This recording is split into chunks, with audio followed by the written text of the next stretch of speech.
होते है जब बोलो राधे श्याम। बस 2 बार भगवान नाम संकीर्तन कर लें, फिर उसी कड़ी से जुड़ी हुई आज आगे की कथा आप श्रवण करेंगे। मैंने मेहंदी रचाई कृष्ण नाम की, मैंने मेहंदी रचाई कृष्ण नाम की, मैंने दिया सजाई कृष्ण नाम की, मैंने दिया सजाई कृष्ण नाम की, मैंने दिया सजाई कृष्ण नाम की, मैंने दिया सजाई कृष्ण नाम की। हरे कृष्ण नाम की हो गोपाल नाम की, हरे कृष्ण नाम की हो गोपाल नाम की, मैंने मेहंदी रचाई कृष्ण नाम की, मैंने मेहंदी रचाई कृष्ण नाम की, मैंने दिया सजाई कृष्ण नाम की, मैंने दिया सजाई कृष्ण नाम की। मेरी चूड़ियों में कृष्ण, मेरी चुनरी के कृष्ण, मेरी चूड़ियों में कृष्ण, मेरी चुनरी में कृष्ण, नथनी कढ़ाई रे कृष्ण नाम की, मैंने नथनी कढ़ाई है कृष्ण नाम की, मैंने मेहंदी रचाई कृष्ण नाम की, मैंने मेहंदी रचाई कृष्ण नाम की, दिया सजाई कृष्ण नाम की, मैंने दिया सजाई कृष्ण नाम की। मेरे नैनों में गोकुल वृंदावन, मेरे नैनों में गोकुल वृंदावन, मेरे कानों में मोहन मन भावन, मेरे कानों में मोहन मन भावन, मेरे होठों पे कृष्ण, मेरे हृदय में कृष्ण, मेरे होठों पे कृष्ण, मेरे हृदय में कृष्ण, माला बनाई रे कृष्ण नाम की, मैंने माला बनाई रे कृष्ण नाम की, मैंने मेहंदी रचाई कृष्ण नाम की, मैंने मेहंदी रचाई कृष्ण नाम की, मैंने दिया सजाई कृष्ण नाम की, मैंने दिया सजाई कृष्ण नाम की। अब छाया है कृष्ण मेरे अंग अंग में, अब छाया है कृष्ण मेरे अंग अंग में, मेरा मंदिर, मेरा अब छाया है कृष्ण मेरे अंग अंग में, अब छाया है कृष्ण मेरे अंग अंग में, मेरा मंदिर रंगा है कृष्ण रंग में, मेरा मंदिर रंगा है कृष्ण रंग में, मेरा मंदिर रंगा है कृष्ण रंग में, मेरा मंदिर रंगा है कृष्ण रंग में। मेरा जीवन है कृष्ण, मेरा प्रीतम है कृष्ण, मेरा जीवन है कृष्ण, मेरा प्रीतम है कृष्ण, मेरा जीवन है कृष्ण, मेरा प्रीतम है कृष्ण, मेरा जीवन है कृष्ण, मेरा प्रीतम है कृष्ण। मैंने ज्योति जलाई रे कृष्ण नाम की, मैंने ज्योति जलाई है कृष्ण नाम की, मैंने मेहंदी रचाई कृष्ण नाम की, मैंने ज्योति रचाई कृष्ण नाम की, मैंने दिया सजाई कृष्ण नाम की, मैंने दिया सजाई कृष्ण नाम की। अनंत अनंत ब्रह्मांड नायक अकारण करुणावरणालय योगेश्वर परमेश्वर गोप गोपेश्वर नंद नंदन यशोदानंदन श्री बालकृष्ण एवं आद्या शक्ति पराशक्ति वैजंती माला योगेश्वरी परमेश्वरी वृंदावनधीश्वरी ब्रखभाण नंदनी श्री राधाजो मारुत नंदन हनुमान जी महाराज भूत भावन भगवान भोलेनाथ पराम्बा जगदम्बा माँ भगवती अनंत श्री समलंकृत परब्राजिकाचार्य श्रोत्री ब्रह्मण्य स्वामी परमहंस महाराज के श्री चरणों में ईश्वरदास का कोटि कोटि नमन वंदन। श्रीमद् भागवत के द्वादश परमहंसाचार्य के चरणों में बारंबार प्रणाम। संत महापुरुष सबका आशीर्वाद लेकर के ये दास भागवत पीठ पर भगवत कृपा से विराजमान हो रहा है और आज उसी कड़ी से जुड़ी हुई आप सब कथा सुनेंगे। हमारे पूर्वतः सम्मुख मुख्य जजमान के रूप में अशोक त्रिपाठी जी सपत्नी तथा उनके बड़े भैया लालजी त्रिपाठी, उनका पूरा परिवार पढ़कर और भागवत रस के रसिक श्रोताजन, इनके समस्त संबंधी, समस्त क्षेत्रवासी, सबका मन भगवान राधा कृष्ण के चरणारविंद में लगे। राधा कृष्णेति हे गोप जे जपन्ति पुनः पुनः चतुष्पदार्थम किम साक्षात कृष्णोपलभ्यते। राधा कृष्ण का ऐसा पावन चरित्र है कि है भव रोग की मीठी दवा है। कृष्ण चरित्र, भगवत चरित्र भव रोग की मीठी दवा है, बड़ी मीठी दवा। अब बहुत बीमारी जड़ से खत्म करती है। जैसे दवा एलोपैथिक भी है, आयुर्वेदिक भी है, होम्योपैथिक भी है। एलोपैथिक अगर दवा हम लेते हैं जीवन में तो हो सकता है एक बीमारी दूर हो, दूसरी बीमारी पैदा कर दे। आयुर्वेदिक की जो औषधि है बढ़िया तो होती है लेकिन कड़वी थोड़ी होती है, जी बैठ जाती है, ऐसी दवाई है। और होम्योपैथिक ऐसी दवा है कि 2 गोली खाओ, मुंह का मुंह मीठा, और धीरे धीरे बीमारी जड़ से निकाल करके फेंक देती है। वैसे भगवान का जो मधुर पावन चरित्र है, ठीक इस भाव रोग को, दुख के रोग को विनाश करने के लिए ठीक मीठी औषधि है होम्योपैथी। न नुकसान करेगा, न मुंह का मुंह मीठा, अधरोग का रोग भी दूर हो जाए। ऐसी दवाई कहाँ मिलेगी। अशेष संक्लेश समम विधत्ते अगुणानुवाद श्रवणम मुरारे। भगवान का गुणानुवाद करने से ही समस्त क्लेश की निवृत्ति हो जाती है। देखो, कल प्रहलाद चरित्र समय के अभाव के कारण नहीं कह सका, लेकिन इतना ही उसका सार रहा कि प्रहलाद दैत्य कुल में जन्म लेकर के दुनिया को दिखाया कि देख भाई, हमसे ज्यादा विपत्ति किसी को नहीं होगी। प्रभु की ओर जाने में, सत्संग करने में, नाम लेने में सबसे बड़ा विरोधी तो हमारा बाप ही था। उससे कौन बड़ा ज्यादा विरोधी बोलो। और बाप ही नहीं, बाप के कहने से जितने भी अंतरी मंत्री संतरी सब हमारे विरोध ही में थे। बुआ भतीजा को बहुत मानते हैं, लेकिन मेरे पिताजी से कहने से हमको अग्नि में लेके बैठ गए कि जलाने। हमारे साथ इतना अत्याचार हुआ। हमारे पिताजी बस यही कहते थे कि राम नाम छोड़ दो। मुझे पहाड़ से गिरवाया, समुद्र में फेंकवाया, हाथी के पांव के नीचे गुजरवाया, लेकिन मेरे प्रभु जी मुझे हर समय मिलते थे और गोदी में बैठा लेते थे। कहाँ नहीं मिले। गजेपि विष्णु भुजगेपि विष्णु जलेपि विष्णु ज्वलनेपि विष्णु।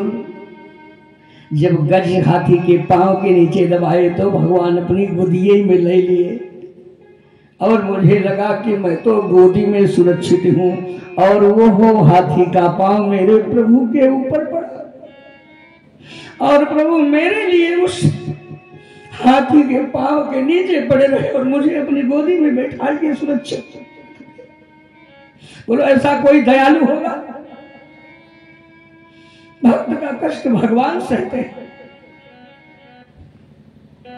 पहाड़ से मुझे धकेलवा दिया,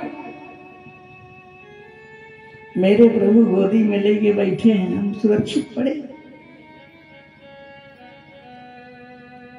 विष, मेरे पिताजी मुझे विष पिलाने के लिए माता जी को भेजा और मेरे प्रभु आकर के विष को अमृत बना के हमको दे दिया। मुझसे ज्यादा कौन, हर समय हमारे साथ रहते थे, लेकिन हमने नाम जप नहीं छोड़ा। और मेरे प्रभु की भक्ति के लिए ना अलम द्विजत्वम देवत्वम ऋषत्वम व असुरात्मजा प्रीनिनाय मुकुंदस्य ना वित्यम न भोग्यता। मेरे प्रभु का मुझे इतना बल मिलता गया, इतना बल मिलता गया, इतना भरोसा मिलता गया कि मैं जरा सा भी भयभीत नहीं हुआ। जरा ध्यान से सुनो, बोलो। आप पहली बार किए होगे तो कुछ भय लगा हुआ है, अब तो लगातार कर रहे हो, रच्चू भय लगता है कि नहीं, निभेगा कि नहीं निभेगा। प्रहलाद यही कह रहे हैं कि मुझे इतना बल मिलता गया, इतनी ताकत मिलती गई, इतना भी दुर्दांत मेरे सामने आया, मुझे तनिक भी भय नहीं लगा। एक बार मेरे पिताजी बोले, ध्यान से सुनो, अब ये कथा इधर ज्यादा नहीं लेकिन कुछ बता दें, ज्यादा नहीं हो पाई तो आगे चलनी है। बोले कि चाहे बता, तू किसके बल पे गरजता है, छोटा सा बच्चा है, बड़े से बड़े के आगे तू अकड़ के बोलता है, किसके बल पे तू। तो मैंने कहा कि पिताजी आप किसके बल पे बोलते हो। मैंने प्रश्न किया कि आप किसके बल पे बोलते हो। बोले मूर्ख, तुम्हें पता नहीं, मैंने तप किया है। देखो अहंकार, मैंने तप किया है और ब्रह्मा जी का बल मुझे मिला है। तब प्रहलाद जी बोले कि पिताजी तुम्हें ब्रह्मा का बल है तो इतना गड़क रहे हो, और मुझे जिसे बल मिला है, जिसका बल मिला है, सुन लो, और हम ही नहीं सबके बल पे वही बोलते हैं। अब आप ब्रह्मा के बल पे इतना धड़क रहे हो, और हम कहा न केवलम में बलस्य राजन, केवल मेरे ही बल नहीं है, न केवलम में भवतस्य राजन, केवल मेरे ही बल नहीं, वो आपके भी बल है जिसके बल पे मैं बोल रहा हूं। न केवलम में भवतस्य राजन, और वे सबके बल जितने भी हैं, सबके बल वही मेरे पिताजी हैं, जो जिसके बल पे मैं बोल रहा हूं उसी के बल पे आप बोल रहे हो। बलिनाम परे सांबा, बड़े से बड़े बलि उन्हीं के बल पे। अब इतने नहीं, बोले परेवरो में स्थिर जंगमाये, परेवरो में स्थिर जंगमाये, ब्रह्मादयो ये न बसम प्रणीता। अब बोल दिए पिताजी, जिसके बल पे हम और उसके बल पर जितने भी संसार के स्थिर जंगम सब उन्हीं के बल पे हैं। अब ब्रह्मादयो एन बसम प्रणीता, पिताजी आप भी उन्हीं के बल पे गड़क रहे हो, पर आप समझ नहीं पाते हो, आपकी अज्ञानी बुद्धि ना समझ है, आप अपने बल पे गड़क रहे हो, मानो कि मैं अपने बल पे, लेकिन जिसके बल पे मैं बोल रहा हूं उसी के बल पे आप भी बोल रहे हो। ब्रह्मादयो येन बल प्रणीता येन बस प्रणीता, सावई बलम बलिनाम चापरेशाम, वे मेरे बल हैं, आपके बल हैं, बलियों के भी बल हैं, अपरे सामपी अन्य सबके भी वही बल हैं।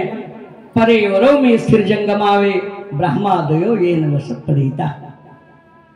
आप ब्रह्मा के बल पे बोल रहे हो, हम ब्रह्मा के बाप के बल पे बोल रहे हैं। बोलो अब क्या करोगे। आप ब्रह्मा के बल पे बल पाए हो बोल रहे हो, तो हमें ब्रह्मा के बाप का बल मिला है पिताजी, और वो सबके पिता है। पिता से लोकस्य चराचरस्य, बोलो जो ब्रह्मा के बाप का बल पायो काहे को डरे, बोलो डरेगा।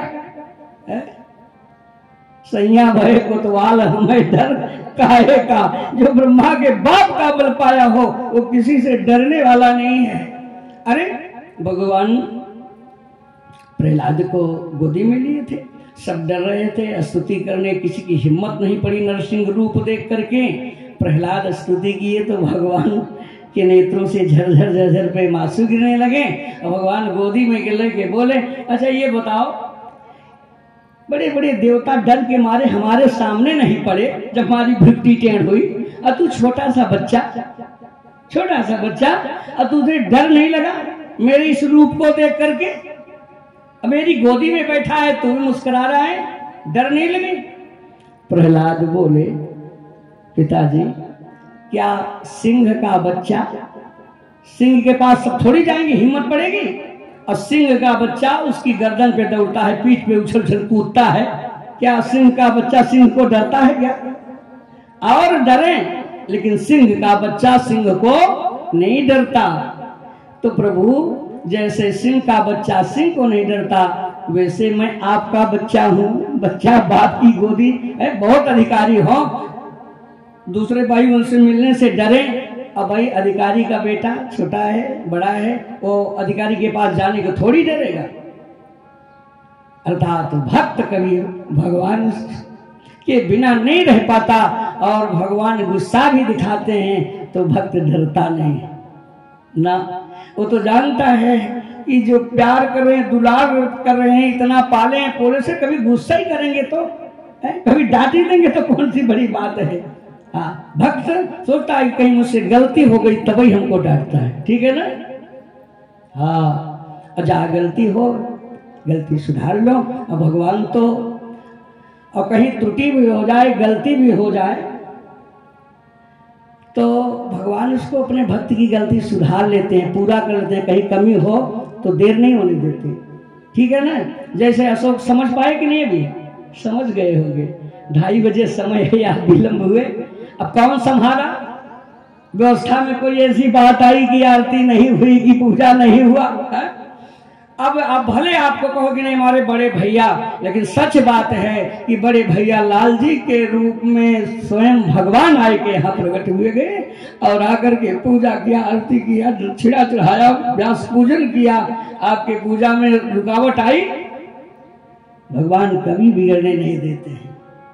हाँ, चाहे भगवान हो चाहे गुरुदेव हो, अब आप शिष्य हमारे हो, तो ऐसे नहीं कि हर समय डांटता रहूं। समझ नहीं, आप अकेले हो, कहीं कुछ परिस्थिति 10 मिनट लेटे हो गए, लेकिन हमें समझते हैं हाँ कि यहाँ बैठे न रहें, कथा है भगवान को। तो अब देखो, नहीं तो हम अपने शिष्य से सब करा ही लेते हैं। हाँ, पूजा वूजा सब हो जाए, भगवान की कथा हो।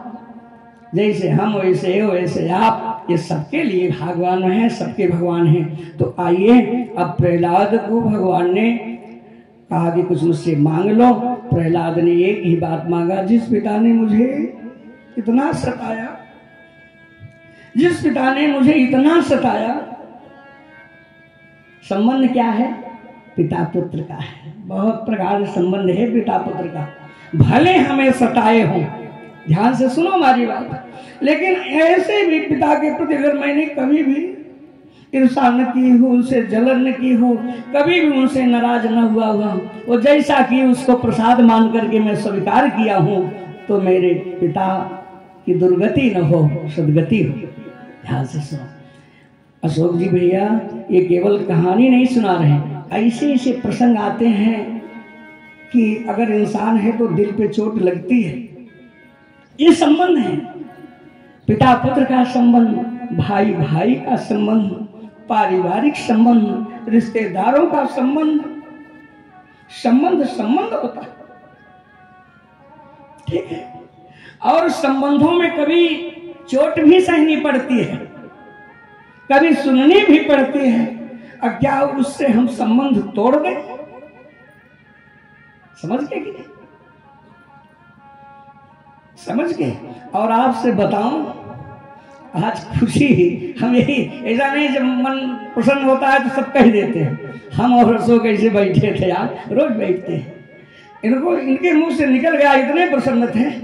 अब की बार हम जो संजय की और जितेंद्र की, इनकी भैया की, कहा हमको इतना अच्छा लग रहा है, बहुत अच्छा लग रहा है, मेरे भैया है संजय है, जितेंद्र, सोचो इनके मन का कितना बढ़िया, ये भगवान की कृपा हो रही है। सब संबंध है, कहीं कुछ थोड़ी बात हो भी जाए तो संबंध को बहुत। प्रहलाद करे, क्या इतना कष्ट तो आपको परिवार से नहीं मिला है जैसे प्रहलाद पाए, या इतनी बात हमको नहीं से लग गई है? कथा करवाना नहीं, समझो मेरी बात। प्रहलाद ने कहा, ये पिता पुत्र का संबंध है, अगर मुझे डांटा है, गोदी से फेंक दिया है, भले गिराए, वो पिता है। प्रहलाद ने यही बात विभीषण ने भी कहा। आके कुल परिवार है, गड़बड़ न हो, नहीं तो राम जी को पे तो भक्त हैं, जानते हैं। बहुत समझाया कि तुम पितुसरी से भले मोहि मारा, लेकिन राम भजे कल्याण तुम्हारा। तो ये इसमें लौकिक, वैदिक, सामाजिक, अनुग्रह मार्ग, मर्यादा मार्ग, गृहोपयोगी सारी बातें तो बताई गई हैं। केवल ऐसे नहीं कथा सुन ले, हवन कर दे, भंडारा कर दे। संबंध कैसे निभाए जाए प्रहलाद से सुन लो। अब अंत में नहीं निभे नहीं संबंध, तो फिर भगवान की इच्छा पे छोड़ देना चाहिए। और प्रहलाद पिता के लिए सदगति मांगा। हाँ, इतनी बात है कि बाप की बात क्यों नहीं माना, तो उसके लिए भी शास्त्र कहते हैं, इसलिए प्रहलाद ने नहीं माना कि वो भगवान की ओर जाने को रोक रहे थे। अब प्रहलाद जी यही समझा रहे थे कि पिताजी, भगवान की ओर जाने में ही कल्याण है। हरिमास रहित हित्वात्म पातम गृह मंदकूपम बने गतम जधरिमासा। आत्म पतन जो हो रहा है, इसका परित्याग कर लो। आत्म पतन क्या है? अपने को सुराधीश मान लेना, मैं धनी हूं, चक्रवर्ती हूं, ये सब मान लेना अज्ञान, यही आत्मपात है। यही परित्याग करके भगवान की शरण लो, इसी में कल्याण है। समझ गए? ऐसा नहीं कि कहो अच्छा तो तुम बाप की बात माने क्यों नहीं, मान रहे थे और उन्हें सिखा रहे थे। कोई जरूरी नहीं कि यदि उम्र वाला ही बुद्धिमान हो। रिश्ता तो रिश्ता खैर है, लेकिन कभी ऐसा है कि बाप से ज्यादा बेटा बुद्धिमान हो जाता है, ज्यादा बुद्धिमान। तो ऐसा न कहे कि मैं 70 साल का हूं और तू 5 साल के होके से बोल रहा है। अरे उसके जरा वचन सुनो, बात सुनो, तो सोचो नहीं बेटा हमसे भी बुद्धिमान है। यही तो बात है ना। तो प्रहलाद ने कहा कि मेरे पिता का उद्धार कर दो। बोलो, अगर मन से पिता के प्रति वो भगवान की ओर जाने से रोक रहे थे, इसलिए वो बात उनको भी समझा रहे थे, पिताजी भलाई इसी में भी है। लेकिन ऐसा नहीं रिश्ता निभाया, मन से छोड़ा था। पिता है, इतनी याद किया। अगर ये बात होती तो बोले कि प्रभु पिता का नाम ही नहीं लेते। कितने लोग ऐसे हैं, विश्वास मानो, वो चलो जीते तो नहीं संबंध राम, मरने के बाद भी गाली देते हैं अपने बाप को। मरने के बाद अपने बापे को गाली देते हैं। बोलो वो भी इंसान है? नहीं, जीते तो ठीक ही है, कम से कम तब तो क्रोध शांत कर ले। मरे के बाद तो न गाली दे, जीते तो दे ही तो कह ही रहे हैं, जीते तो गाली दे ही रहे हैं, लेकिन कम से कम मरने के बाद तो बाप का पीछा छोड़ दे। अरे न पिंडा दे सका तो गाली जिन दिया कभी, उनको न पानी पिला सको तो गाली न दो। ऐसे ऐसे लोग पैदा हुए। मेरे पिता की सदगत दो। भगवान बोले तुम जैसे पुत्र जिस कुल में पैदा हो जाओ, ये 21 पीढ़ी तर जाती है। और मांगो, बाप की चक्कर छोड़ दो। तुम भगवान की शरण में भक्त हो और कुछ मांगो तो दूसरा वन मांगा कि अब की बार पिता की मृत्यु जैसे आप किए हैं वो देख के मेरा कलेजा कांप गया। अब हमारे कुल में कोई मारा न जाए। बोले और मांगो, ये भी पक्का हो गया, अब नहीं मारा जाएगा हमारे हाथ से। तो तीसरा वर मांगा कि दुर्जना सज्जनो भूया सज्जना शांति मापनुयात शांतो बद्धो मुच्चेतु मुक्तिस्तु अन्यान विमोचेत। जो दुर्जन है सज्जन हो जाए। क्या समझे? आप भी बताओ, कथा सुनने के बाद या मान लीजिए भगवान आपके सामने किसी दिन 4 भुजा वाले आवे, कहा अशोक बहुत प्रसन्न है, तो कई बार कथा किया है, नवी कथा है, मानो 9धा भक्ति तुम्हारी पूर्ण हो गई, कुछ हमसे मांग लो, क्या क्या चाहते हो। तो क्या क्या मांगोगे? जैसी आपके झगड़ा है, जैसी लड़ाई है, बस ये कहगा कि बस इनका एकदम से रसातल में दबा दे कि कुछ कहगा, ये सब ना कहगा ना, तब तो हमारे पक्का शिष्य हो। ये सब कभी नहीं कहना चाहिए।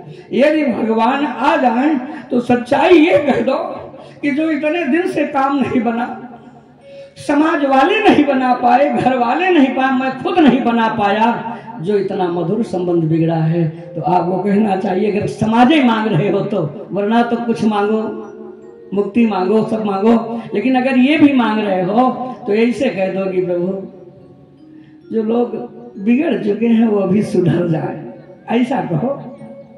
दुर्जना सज्जनों भूया, ऐसा नहीं कि इनका विनाश हो जाए। ये सब अच्छी राह पे चलें, सन्मार्ग पे चलें, इनकी बुद्धि बढ़िया हो जाए, और जो सज्जन हैं उनके घर में सुख शांति मिले। ठीक है ना? और जहाँ सुख शांति है वो माया के बंधनों से मुक्त हो जाए, और जो माया के बंधनों से मुक्त हैं अन्यान विमोचयेत, वो दूसरे को छुड़ाने का प्रयास करें, एक दूसरे का मदद।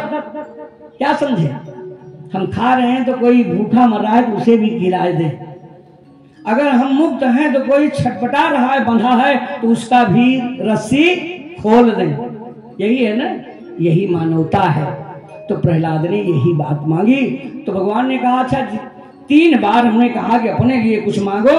तो पहली बार पिता के लिए मांगा, दूसरी बार कुल परिवार के लिए मांगा, और तीसरी बार समाज के लिए मांगा। अपने लिए तो कुछ मांगा नहीं समझे। तब प्रहलाद बोले कि पिताजी बताओ, आप प्रेमास्तु इतने बिहबल होकर के प्रेम में अपनी गोदी में लेके अपनी जीवा से चाट रहे हो, क्या इतना प्यार अपने पुत्र ब्रह्मा को दिए हो? भगवान बोले ना। शिव जी को इतना प्रेम किए हो? बोले ना। हृदय में रहने वाली लक्ष्मी, भगवान बोले लक्ष्मी को भी मैंने इतना, जो आज प्रेम उमड़ रहा है ऐसा प्रेम लक्ष्मी को भी हाथ पकड़े तो नहीं मुझे मिला, आज जैसे तुमको गोदी में बैठाने पे मुझे आनंद मिल रहा है। समझ गए कि नहीं? प्रहलाद खुद ही आनंद है। प्रहलाद का अर्थ है प्रकृष्टा आह्लादा यस्मिन सा, सर्वोत्कृष्ट कोटि का आह्लाद माने आनंद जिसमें भरा हो, वही प्रहलाद है। और भगवान तो आनंद सिंधु राशि हैं। 2 आनंद मिल करके आज आनंद का सरोवर बह रहा है, सागर उमड़ रहा है। आनंद की सिंधु राशि की गोदी में आनंद भक्त प्रहलाद बैठा है, और भगवान के आंखों से प्रेम सागर उमड़ रहा है। बोले जब लक्ष्मी को नहीं दिया, ब्रह्मा को नहीं दिया, शिव जी को नहीं दिया, किसी को इतना आदर नहीं दिया, अब मुझे दैत्य कुल में जन्मे प्रहलाद को तुमने प्रभु इतना आदर दिया, अब कुछ बाकी रह गया क्या? अब कौन सी संपदा? जो लक्ष्मी को संपदा न मिली, जो ब्रह्मा को संपदा न मिली, जो शंकर को न मिली, तो प्रहलाद को प्रभु आपने दिया।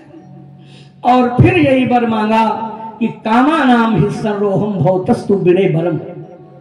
यदि मेरे मन में कोई कामना हो, भक्त कामना नहीं करता है। संसारी लोग की कामना का अंत ही नहीं है। ठीक है, प्रहलाद ने यही कहा जो बड़ा कठिन है कामना को छोड़ना। अगर भगवान ने कहा पहले संसार की वस्तु तो देना चाहे, बोले जह इच्छति यांजनोयम, यांजन माने संसारी लोग जिसे चाहते हैं वही आप देना चाहते हो। अगर ये संसार की वस्तु जो आप देना चाहते हैं, अगर पिता की बात मान लेता तो ये क्या हमारे पास कमी थी बताओ? जो आप दे रहे तो सब हमारे पिता के था ही, सब था। बगीचे थे, महल थे, सिंहासन थे। मेरे पिता की भृगु टेढ़ हो जाए तो समुद्र रत्न की थाली लेके खड़ा हो जाता था, इतना भयभीत था उस बात का। अब दिगपाल तो हमारे पिता के द्वार पे पहरा देते थे। दिगपाल जानते हैं? 10 दिगपाल हैं, पूजा करते हो रोज। जान पाए कि नहीं दशरथ? न जान पाए हो तो आज शाम को बताया, और बताए तो होंगे, ख्याल न होगी। 10 दिगपाल हैं यज्ञशाला में। पूरब में इंद्र, ये भी दिगपाल है।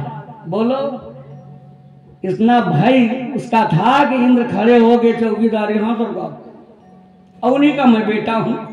क्या संपदा कमी थी? ठीक है ना? अग्नि देवता, यमराज, नृदेव, अनंत, वरुण, वायु, कुबेर, ईशान देवता और ब्रह्मा जी, इतने लोग वर दे करके भी भाई इतना किया जाए बताओ, क्योंकि वर पा गया तो ब्रह्मा जी बोले ठीक है हम पहरा देंगे। सबसे हमने अमरावती पूरी देवलोक में ही चढ़ाई किया।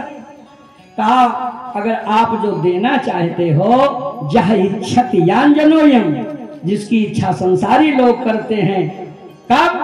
और मेरे पिता ये यस्मत् पितुः कुपित हास विजृंभतम भ्रू, मेरे पिता ऐसे भिगुटी टेढ़ कर दें तो सब खड़े रहते थे। उस बाप का बेटा हूं। सो तो अस्फूर्जितेन लुलिता सतुते निरस्ता। ये सारी चीज तुम छोड़ के केवल प्रभु आपके प्रेम में आ गए। हमको संसार की वस्तु नहीं चाहिए। भगवत भक्त दीयमानम न गृह्णन्ति। संसारिक वस्तु को देने पर भी लेना नहीं चाहता है। अस विचार हरि भगत सयाने मुक्त निरादर भक्ति निभाने। वो तो भगवत भक्ति चाहते। ऐसा प्रहलाद ने कहा कि कामा नाम है सर्वोहम भवतस्तु वृणीवरम। जो हृदय में यदि वासना, प्रभु आप बार बार कह रहे हो मांगो, यदि कोई वासना शेष हो तो उसका विनाश हो जाए, कामना का विनाश हो जाए। भगवान की कथा हमें कह रहे हैं, हर बार की कथा में एक कामना कम हो जाए बस ठीक है। बर्तन ज्यादा गंदा है तो एक ही बार में लक नहीं हो जाएगा, कई रगड़ लगाना पड़ता है। और जो लगा लगे है निर्मा लिए ऐसे ऐसे किए फट से साफ हो गया। तो ऐसा नहीं है कि पहली बार की रगड़ बर्बाद गई। जितने भी सत्संग हो रहे हैं इसका लाभ मिल रहा है सब। हाँ, जितनी बार सुन रहे हैं, जय बार सुन रहे हैं, जय रगड़ लग रही है, सफाई हो रही है धीरे धीरे। और इतने सुनने के बाद कोई जीवन में एक चीज, एक वासना का परित्याग कर दे। प्रहलाद की तरह तो इकट्ठे नहीं हो जाएगा। उन्होंने कहा कि वैसे तुम, क्योंकि वासना थी नहीं, इसलिए कि वो सफाई पहले से ही थी उनके मन में कि भगवान बार बार कह रहे हैं कि कोई मांग लो, हो सकता है छुपी हुई लुकी हुई कोई कामना हो तो उसका विनाश हो जाए। तो कामनाओं के, वासनाओं के त्याग से ही सुख मिलता है। धन दौलत से कभी नहीं सुख मिलता। कोई सुख कैसे मिलता है? बोले मकान नहीं बना है, बन जाता तो सुखी हो जाते। अच्छा चला मकानों बन गया, फिर अगली योजना ये सारा भी एक, ये भी बन गया। गाड़ी एक ही थी एक और हो जाती।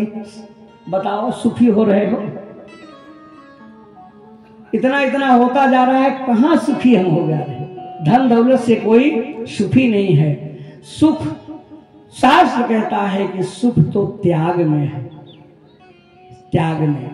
जैसे बताऊं, मलय तो है, बुद्धि का अज्ञान क्या है? मल। जो गोप बधूटी दुकुल चौराय शब्द आया है, तो गोपाह जीवाह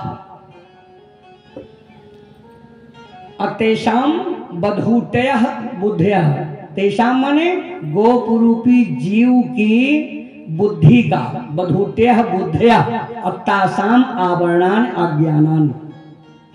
गोप रूपी जीव की बुद्धि का जो मल है, आवरण है, अज्ञान, यही तो भगवान देते हैं। और जब तक ये मल त्याग नहीं होता है, ज्ञान त्याग नहीं होता है, तो सुख मिल ही नहीं सकता। ज्ञान से ही सुख मिलेगा। जब ज्ञान हो जाएगा क्या त्याज्य है क्या ग्राह्य है, तो जो ग्राह्य है जीवन में वो ले लेंगे, त्याज्य का परित्याग कर देंगे। त्याज्य माने कामनाएं जो शास्त्र के विरुद्ध कामनाएं हैं, ये त्याज्य हैं, उनका त्याग करें, हम सुखी हो जाएंगे। नहीं तो जैसे मल की कभी इच्छा होती है, कभी नहीं, रोज ही होती है। मल क्या है? बेग, मल मूत्र बेग जो है, बेग को निकालते हैं। अब अगर किसी कारणवश भाई 5 मिनट और बैठिए, अब मन में है कि कितनी जल्दी हम पहुंच जाएं बाथरूम में, 2 मिनट और बैठिए, तो अंत में कह दे कि महाराज हमको छोड़ ही नहीं दो, हम रुक नहीं पाएंगे। ठीक है ना? उस समय बड़ी पीड़ा हो रही है, क्योंकि अब जैसे गए 2 मिनट में मल का त्याग करके बाहर आए। आप बताओ शांति मिली कि नहीं? लोग शंका लगी है, पेशाब लगी है, अब तीव्र लगी है, और जैसे आपने त्याग कर दिया, शांति मिल गई कि नहीं? बताओ, जैसे ये मल त्याग देने से हमें शांति मिलती है, वैसे अज्ञान अविद्या का मल त्यागने से ही जीव को शांति मिलती है। इसीलिए प्रहलाद ने कहा कि ये जो अज्ञान है, अगर लुका छुपा हो तो उसका विनाश हो जाए। कामा नाम हित सर्वोहम भवतस्तु वृणीवरम। कामनाएं ही दुखी करती हैं। ये है, ऐसा है, ये हमारा है, इसको काहे को छोड़े, इतना हमारा है, यहाँ तक है, ऐसा है, ये हम बना देंगे, नहीं तो बच्चे क्या करेंगे बताओ। अपनी फिक्र नहीं कर रहे हैं, ये जितेंद्र कैसे संभालेंगे हम? अरे बताओ, अब हमारा चली चले का बेला है, हम अपना नहीं सोच पा रहे हैं कि अब हमारा क्या होगा, हमने क्या पूंजी इकट्ठा की। वो तो सोचे कि यही जायदाद यही सम्मारी है जो सही पूंजी है, क्या लेखा जोखा होगा तो क्या बताऊंगा हम क्या कमाए हैं, इस पर नहीं विचार करते। जो तुम्हारा देखा वही जितेंद्रों को देखेगा, और जो जितेंद्र को देखे हैं वही जितेंद्र के पुत्र को भी देखेंगे। देखने वाला वो है, लेकिन मरते तक रहती है, 10-2 मिनट में जाना है, समझ रहे हैं कि हाथ पांव कांप रहे हैं, लेकिन फिर सोच रहे हैं कि ये तो भैया ठीक है, यही भैया कुछ कमजोर है। वो लोग काहे कोई ठेका लेके बैठे हो? कौ नहीं सुख दुख कर दाता, निज कित कर्म भोग सब भ्राता। कोई सुख दुख नहीं देता। एक ही पिता की 4 संतानें हैं, 3 संतानें हैं, सबकी भाग्य अलग अलग है। तो बोलो कितना आप किसको दोगे, क्या करोगे? जो हम प्रारब्ध हमारा है उसी हिसाब से मिलेगा, ठीक है ना। एक संचित होता है, एक प्रारब्ध होता है, एक क्रियमाण होता है। संचित वो है जो हमने पूंजी जमा की है, अब प्रारब्ध है, प्रारब्ध उसे कहते हैं जैसे हमने 1 करोड़ जमा किया है, उसमें से आवश्यकता पड़ी तो 4-5 लाख निकाल लिए, प्रारब्ध। उसी पूंजी संचित कर्मों से, उसी प्रारब्ध से जन्म काहे को होता हमारा, उसी संचित कर्मों से ही जन्म होता है। जिस योनि में जाना होता है हमारे जैसे संचित है, उसी में प्रारब्ध बना और उसी योनि में जन्म चला गया। प्रारब्ध से ही विद्या और सारी बातें सब प्रारब्ध से ही है। अब फिर क्रियमाण जब आए, प्रारब्ध से मनुष्य बने, अब हम जो कर रहे हैं क्रियमाण पूंजी इकट्ठा हो रही है। अब आपसे पूछो कि 80 साल के हो गए, आपने क्या किया? क्रियमाण केवल भोजन किया, धन कमाए, कोई परोपकार का भी काम किया,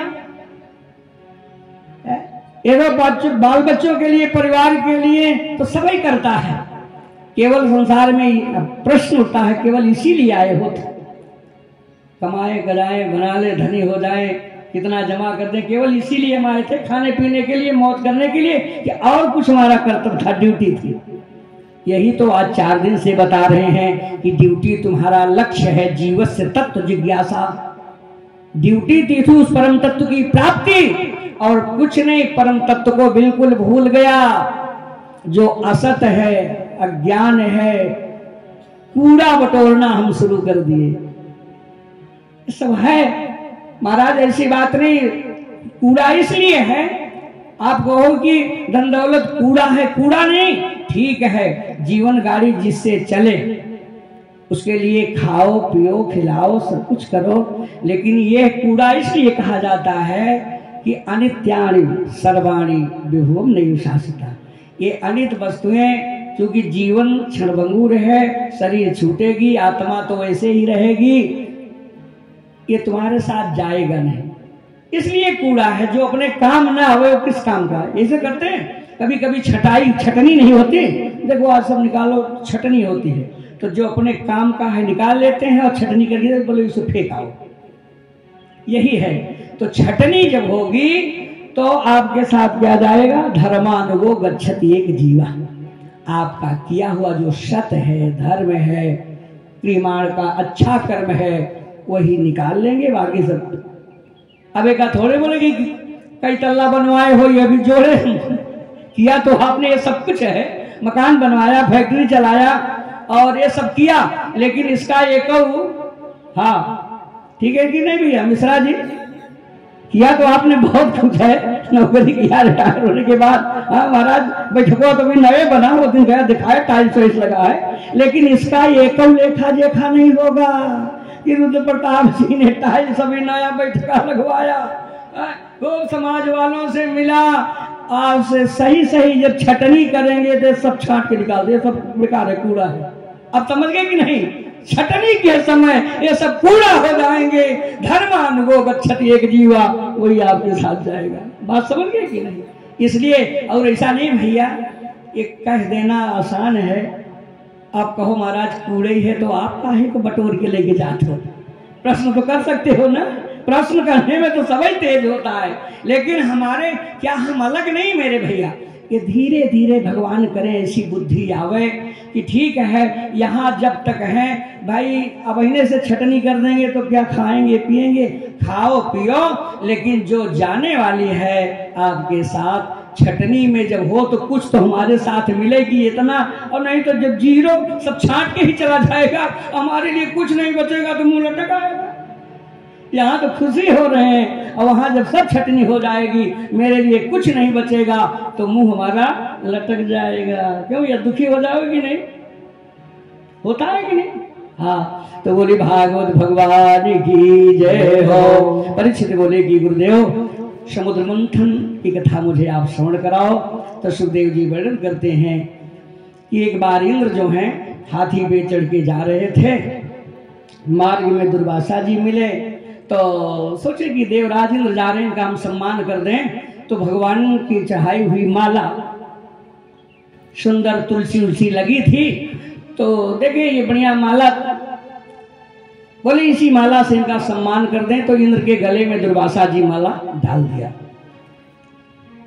कभी कभी देखो हम इतनी मोटी मोटी गुलाब की ओजन ओजन माला लाते हैं, मंत्री जी आएंगे, विधायक आएंगे, वो गले में डाले, अब आप के सामने गले से उतार के हुई गाड़ी में पहना दिन जाता। आप इतनी महंगी माला खरीद के लाए, थोड़ी देर नहीं रखते और तुरंत उतार करके गाड़ी को पहना दिया अपने वाहन को। वैसे इंद्र ने भी अपने गले की माला उतार करके अपने वाहन हाथी के गले में डाल दिया। हाथी का स्वभाव है, पशु है, उसने क्या किया, माला को तोड़ फोड़ करके पांव के नीचे कुचल दिया। दुर्वासा जी बोले ओहो, एक तो भगवत प्रसाद भगवान का चढ़ा हुआ माला है, उनके गले की पहनी माला सुष्ट प्रसाद मैंने लिया, और देखो इसकी दुर्भाग्य, ये उतार करके मेरे ही सामने हाथी को बोला, हाथी ने माला को तोड़ फोड़ के कुचल के फेंक दिया, काट दिया। ओ इन पुष्पों में लक्ष्मी निवास रहती हैं, रमा, और रमा का अपमान, रमा भगवान की प्राण प्यारी है। प्राण तो सभी हैं, जीव प्राण धारणे धातु, तो रमा लक्ष्मी अत्यंत भगवान की, तम तो लक्ष्मी प्राण ते अधिका। ध्यान से सुनो, सब तो प्राण हैं भगवान के, लेकिन प्राण से प्यारा कुछ नहीं, और लक्ष्मी तो प्राण ते अधिका, प्राणों से भी प्यारी लक्ष्मी भगवान की है। और लक्ष्मी इसी पुष्पों में रहती हैं, उनका निवास है,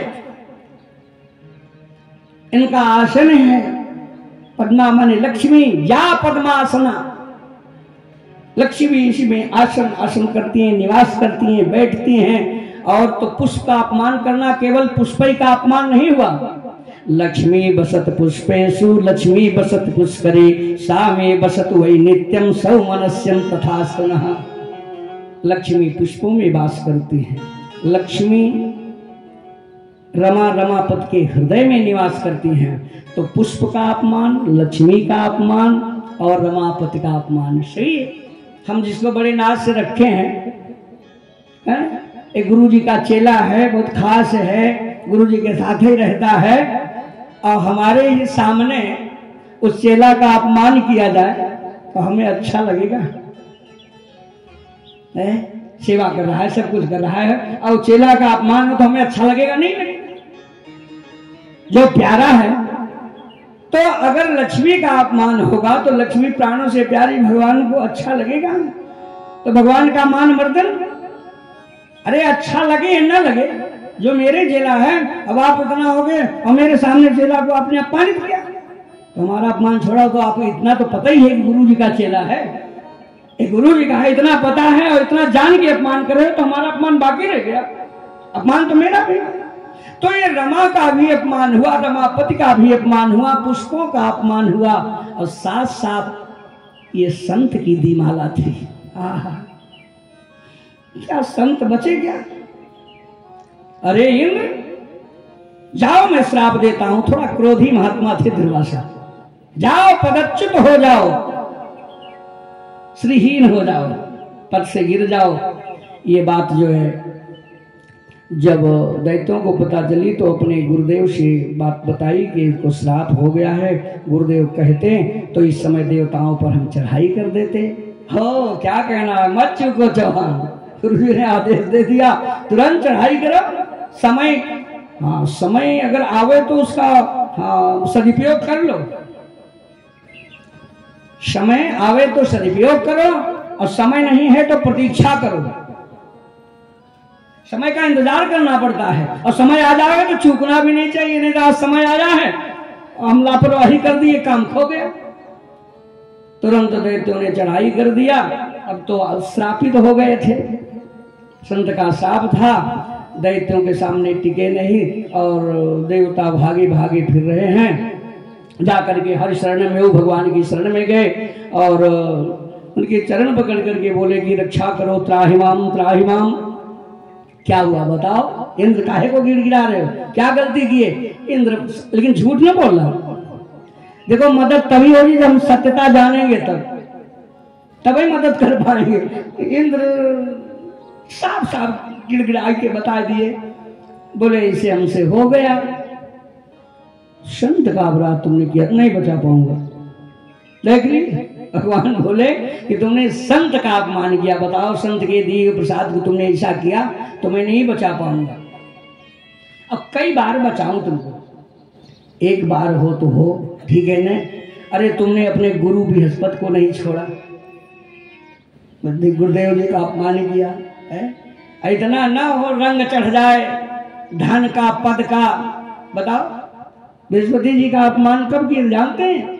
जिस समय इंद्र की सभा लगी थी, नर्तकी सब नाच रही थी, तबला धिन धिन बज रहे थे बढ़िया से, और उसी बीच में सारे लोग स्वागत इंद्र का कर रहे थे। गुरुदेव पहुंचे, उधर देखवे नहीं किए। बोले गुरु के स्वागत में लग जाएंगे तो मजा किरकिरा हो जाएगा। जैसा चल रहा है, तबला बज रहा है तो मजा किरकिरा हो जाए। गुरु की देख करके हम देख कर लिए। गुरु जी चले गए उस समय। बाद में बहुत खोजा, नहीं मिले, समझ गए कि नहीं? उसके बाद विश्वरूप को गुरु बनाया है। अब विश्वरूप के भी हत्या कर दिया। तो न बृहस्पति जी को छोड़ा, न विश्वरूप को, अपने पुरोहित को छोड़ा। अब बताओ, अब दुर्वासा का अपराध किया, हम नहीं बचा पाए।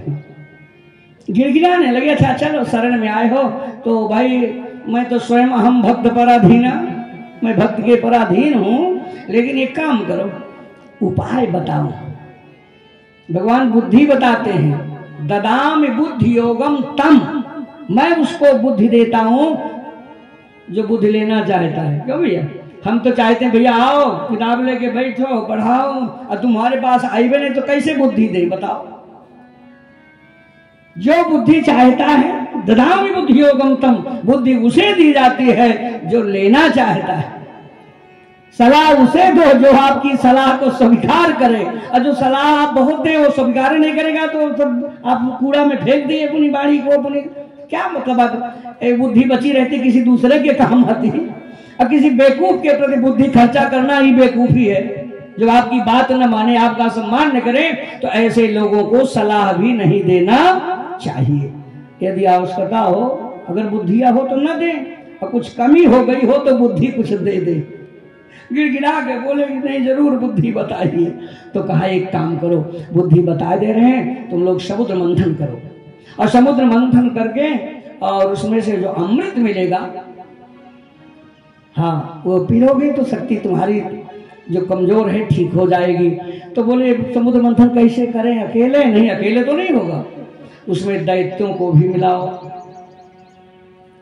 तो बोले उनसे तुम्हारा इस समय झगड़ा ही है, उनसे तो भाग भाग के छिप रहे हैं, कैसे उनको मिलाएं?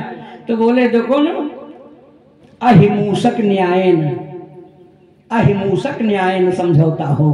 अहिमूषक न्याय, एक मूस और सर्प की मित्रता गर्ज पड़े पे हो जाती है, वरना तो दोनों का दुश्मनी है ही है।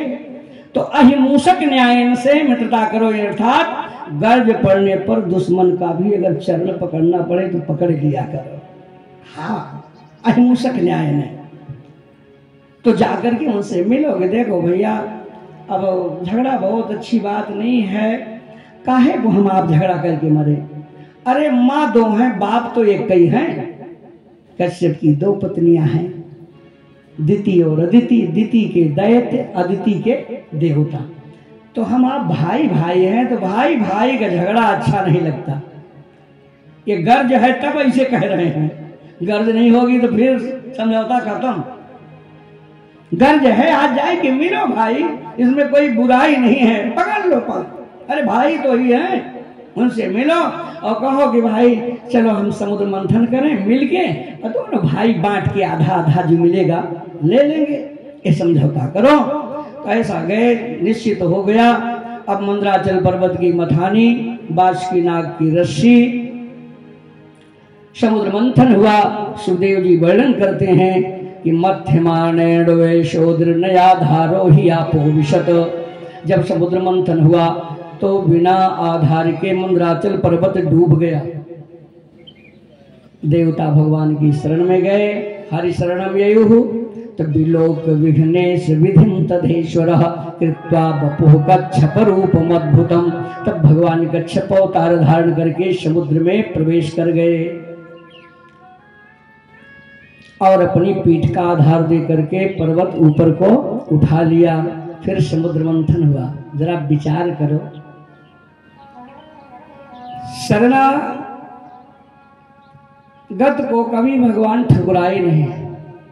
हम आप भले ऐसे स्वभाव के होंगे, एक बार थोड़ी सी बात हो जाए तो फिर जल्दी चाहे जितने पांव पकड़े, अरे नहीं नहीं इसका भरोसा नहीं। मेरे प्रभु की शरण में जो भी गया है फिर उसे ठुकराए नहीं, और ठुकराए नहीं, जितनी मदद हो सके उतनी मदद भी दिया है। बताओ काम किसका होगा? देव और दैत्यों का। यही तो ये तो नहीं कहा कि जो मिलेगा कुछ भगवानों को दे देंगे, जो मिलेगा हम ही आप बांटेंगे रामजस, दूसरे को नहीं मिल रहा है? तो बगल वाले को कुछ पाना नहीं तो कहेंगे तकलीफ ले। समझौता हमारा आपका है, आप सबको कुछ मिलना नहीं है तो काहे को तकलीफ। लेकिन मेरे प्रभु बस इतना ही शरण में हमारे आया है, मेरी शरण में। शरणागत को कभी नहीं छोड़े। भगवान राम जी यही कहते थे, हनुमान जी और बात नहीं है, सब कुछ चला जाए, उद्धा चली जाए, लक्ष्मण भी नहीं रहे, कोई भी नहीं, सीता भी रो रो के मरे, इसकी चिंता नहीं। चिंता एक ही है, भाई विभीषण की मां गई। अगर कुछ इनको हो गया तो मैं खुद ही नहीं रहूंगा, लक्ष्मण के वियोग में मर जाऊंगा, सीता जी नहीं रहेंगी, फिर कौन रहेगा। लेकिन ये भी कोई बात नहीं, तो जो आया है जाएगा। चिंता एक ही है कि भाई विभीषण की मां गई। यानी विभीषण का हाथ पकड़ा है। भगवान शरणागत को कभी छोड़ते नहीं। इतना बड़ चाहे तकलीफ पड़े, चाहे कष्ट पड़े, कुछ भी पड़े, बताओ मंदराचल पर्वत को अपनी पीठ पर रखा किसके लिए?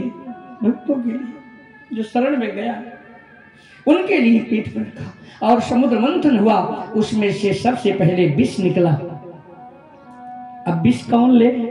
विष का अर्थ है दुख, अमृत का अर्थ है सुख। सुख तो सभी चाहते हैं, बढ़िया चीज मिले, क्यों भैया? अगर मान लीजिए तकलीफ है, देखो बताओ 7 लोग हैं और 7 कंबल आए, 7 बिस्तर आए, तो क्या करते हैं? सब जानते हैं? ये नहीं, फिर छट निकले। बताओ उसमें से लोग सुखी होने के लिए जो सबसे नंबर 1 का वही छाटते हैं। कोई वस्तु आवे 7, फिर नंबर 1 की छटनी होती है उसमें से। माने हमको सुखी होना है, हम अच्छा पावें, अच्छा लें, अच्छा मकान हो, सब सुखी होने का। लेकिन अगर जो भी आवे, चलो कमजोर भी ले लें, दुखी कोई होना चाहता है क्या? देवता अब क्या करें? भगवान की शरण में गए कि आप चल करके, भगवान शंकर से कहा कि चल करके विष पान करो। भगवान भोलेनाथ चल पड़े, पार्वती जी ने हाथ पकड़ लिया कहाँ कैसे चले। पार्वती जी से भगवान भोलेनाथ ने एक बात बताई कि देवता आए हैं हमको विष पीने के लिए, आपकी क्या सलाह है बताओ। अच्छा इधर अशोक जी, वो धर्मपत्नी कहीं पर्दा गिराई कि सो रही है कि जाग रही है, पहले पता तो कहियो। अगर जाग रही है तो सुने हमारी बात, और नहीं तो मौका अच्छा मिला, बढ़िया से नीचे खूब लटकाए और सो मजा है देखबो न कर। अच्छा अगर जाग रही है तो सुनो, हाँ, और ना बोलो कोई बात नहीं, कोई पर्दे वाला है तो पर्दा क्यों, लेकिन बात ऐसे ऐसे कह देना, बात समझ में आवे। मान लीजिए, ध्यान से सुनो हमारी बात, अशोक को कोई आवे और जहर पिलाने के लिए कह दे चलो पंडित जी आप जहरवा पी लोगे तो हमारा कष्टवा मिट जाएगा, ठीक है ना। अब आपसे अशोक पूछेंगे बताओ तुम्हारी क्या सलाह है, जहर पीऊं कि न पीऊं, तो आप बताओ क्या कहोगे। ऐसे बोलो, ऐसे ऐसे करोगे कि हाँ जाओ, हाँ जाए बोल नहीं संकट में है। इसका मतलब कोई भी पत्नी अपने पति को नहीं कहेगी कि जाओ जहर पी लो, ये तो नहीं कहेगा। ध्यान से सुनो, लेकिन पार्वती जी से भगवान भोलेनाथ पूछे कि बताओ इस विषय में तुम्हारी क्या राय है, देवता इसलिए आए हैं कि जल करके जहर पी लो। पार्वती जी तो उनके सामर्थ्य को जानती थी। पार्वती जी ने कहा जो उचित हो वही करो, ठीक है ना। पत्नी को भी यही चाहिए, हर जगह टाइम नहीं लगाना चाहिए, पति से यही कहना चाहिए कि पति देवता जो उचित हो वही किया जाए, जो उचित हो सुयोग्य हो वही काम करो। क्यों भैया दीनानाथ, करना वही चाहिए जो उचित हो, अनुचित न करना स्वामी जी, बस अनुचित न करना, जो उचित हो काम करना। भगवान भोलेनाथ बोले पार्वती जी अगर तुम्हारे विचार में अनुचित भी हो तो सुन लो, ये उचित ही होगा, क्योंकि श्री राम नाम अखिल मंत्र बीजम मम जीवने हृदये च प्रविष्टे ओहालाहलंबा प्रलयानलंबा मृत्युर्मुखंबा विषदाम कुतो भयम। इसका परिणाम अच्छा होगा देवी, क्योंकि नाम मेरा होगा। बोलो फल अच्छा है, काम कोई करे नाम आपका हो तो परिणाम अच्छा हो रहा है कि नहीं, बोलो। अब इससे ज्यादा क्या होगा कि सारे समाज के लोग हमसे जिसे चर्चा किया कि भैया मान लीजिए जो हमसे पहली बार मिला हो तो कहाँ होगी महाराज कथा, तो बोले अशोक तिवारी के यहाँ। हाँ महाराज जानी थे, हमारे क्षेत्र के हैं, वो 9वीं बार कथा सुन रहे हैं। बोलो व्यवस्था करने वाला कोई सब सारी मदद वो कर रहा है, कर हो रहा है, नाम किसका हो रहा है, अशोक का हो रहा है। तो बोलो नाम भी बढ़ रहा है, काम वही कर रहा है, तो भगवान भोलेनाथ करे पहली बात तो हमारा नाम बढ़ेगा। अब किसी के पति का नाम बढ़े तो पत्नी को कैसा लगेगा, खुशी होगी कि नहीं। ओह यदि पत्नी है तो खुशी होगी। अब पति का नाम बढ़े, अब कुछ तो ऐसे हैं पति का बुराई करो, अरे लक्ष्मी जब से आओ घरे नहीं तो गजब रहा, जब से आओ ना तब से घर को संभाल के रखा, बनाए के रखा। अब आपके पति तो सब बिगाड़, अब बहुत अच्छा किया तब से पति को कंट्रोल करके दबाई के रखी हो। अब बोलो ऐसा सलाह दें पति को दबाई के रखियो, बहुत अच्छा, नहीं तो बिगाड़ देते सब, बेकार कर देते। आपने बड़ा अच्छा आपका भाई, अरे आप तो पूरा गृह लक्ष्मी है ही हैं, अब पति की बुराई हो रही है, अंदर ही प्रसन्न हो रही है। तो तुरंत अब इतना कह के जाने नहीं बैठा, ए पप्पू के पापा हम चाय बनाए ले पी ले तो जा, क्योंकि पति की बुराई के यहाँ इतनी मेहनत करके चाय तक पिए हैं, क्योंकि हमारी प्रशंसा की गई है, पति की बुराई इस पर नहीं विचार करेंगी। यदि पत्नी ही है तो यदि पति का नाम होगा, अपनी भले लेकिन मेरे पति का नाम है तो उनके नाम गाम से मेरा नाम गाम जुड़ा है, मेरा खुद ही नाम गाम होगा। तो बोले नाम ये होगा कि भगवान राम जी खाएंगे, नाम मेरा होगा। आए ततः करतली कृत्य व्यापिहाला हलम विषम, साधारण नहीं। पार्वती जी मेरे राम जी तो काल के भी काल हैं, जो कालहु के काल भयंकर बरनत उमा शारदा शंकर। जो कालहु के काल भयंकर बरनत उमा शारदा शंकर। जो कालहु के काल भयंकर बरनत उमा शारदा शंकर। जो काल के भी काल हैं तुरंत आए। ततः करतलीकृत व्यापिहालाहलम भीषम अभक्षयन महादेव कृपया भूत भावनः। उस विष को हथेली में लिया, जय श्री राम करके खा गए। अंदर गया, याद आई हृदय में राम जी यहाँ ठीक नहीं है। मुंह में लाए, कहा मुंह में राम जी का नाम यहाँ भी ठीक नहीं है। फिर नीचे उतारे, यच्चकार गले नीलम तच्च साधोर विभूषणम। गले में रखा तो भाई जो प्रभाव तो अपना छोड़वे करेगा। विष के प्रभाव से भगवान भोलेनाथ का गला नीला पड़ गया। भगवान शंकर कैसे हैं? गेहुआ रंग के हैं, लाल लाल हैं कि गोरे गोरे हैं कि काले काले? अशोक भैया, काले हैं कि गोरे भगवान शंकर? अरे भाई आप तो पूछ लेते हैं और विश्वास है कि आप बता देंगे। हाँ जानते हैं, ठीक है ना। अच्छा, सच्चाई है कि शंकर जी तामसी देवता हैं और विष्णु जी सात्विक हैं। कलर तो देखो शास्त्रों में जो वेदी बनती है तो शंकर जी वाला पेंट काला किया जाता है। सही सही भगवान शंकर काले ही हैं और विष्णु जी गोरे हैं, लेकिन एक दूसरे के भक्त हैं, ठीक है ना। वो शिव का ध्यान करते करते सांवरे हो गए। राम जी सांवरे हो गए, कृष्ण जी सांवरे हो गए। वो शिव का ध्यान करते करते, और शिव जी इनका ध्यान करते करते गोरे हो गए। क्योंकि इनकी गोराई उनके अंदर थे, इनकी कालापन ये चले गए। तब हो गए कितने सुंदर। कर्पूर गौरम करुणावतारम, कर्पूर गौरम, इतने गोरे हो गए जैसे कपूर। और इस गोरे शरीर पर गला नीला पड़ गया। भगवान का नाम बढ़ गया कि नहीं? क्या लोग कहने लगे? नीलकंठ, बोले नीलकंठ भगवान की जय हो। फिर समुद्र मंथन हुआ, 5 गाय निकली, नंदा, सुभद्रा, सुरभि, सुशीला और बहुला। ये 5 गाय ऋषियों को मिली। फिर चूंकि बाद कथा कृष्ण जन्म तक होनी है, इधर थोड़ा सा बहुत अध्यात्म आज नहीं बताना। समुद्र मंथन में कई बार बताए भी हैं और यहाँ थोड़ा सा कम ही बताए तो चले, आगे की कथा आज बहुत हो रही है। सुदेव जी कहते हैं कि हे परीक्षित, फिर समुद्र मंथन हुआ।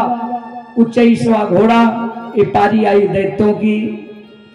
ये उच्चैश्रवा घोड़ा वासना रूपी घोड़ा, वासना पे सवार रहोगे, वासना के घोड़े पे बैठोगे तो अमृत नहीं मिलेगा, सुख नहीं मिलेगा।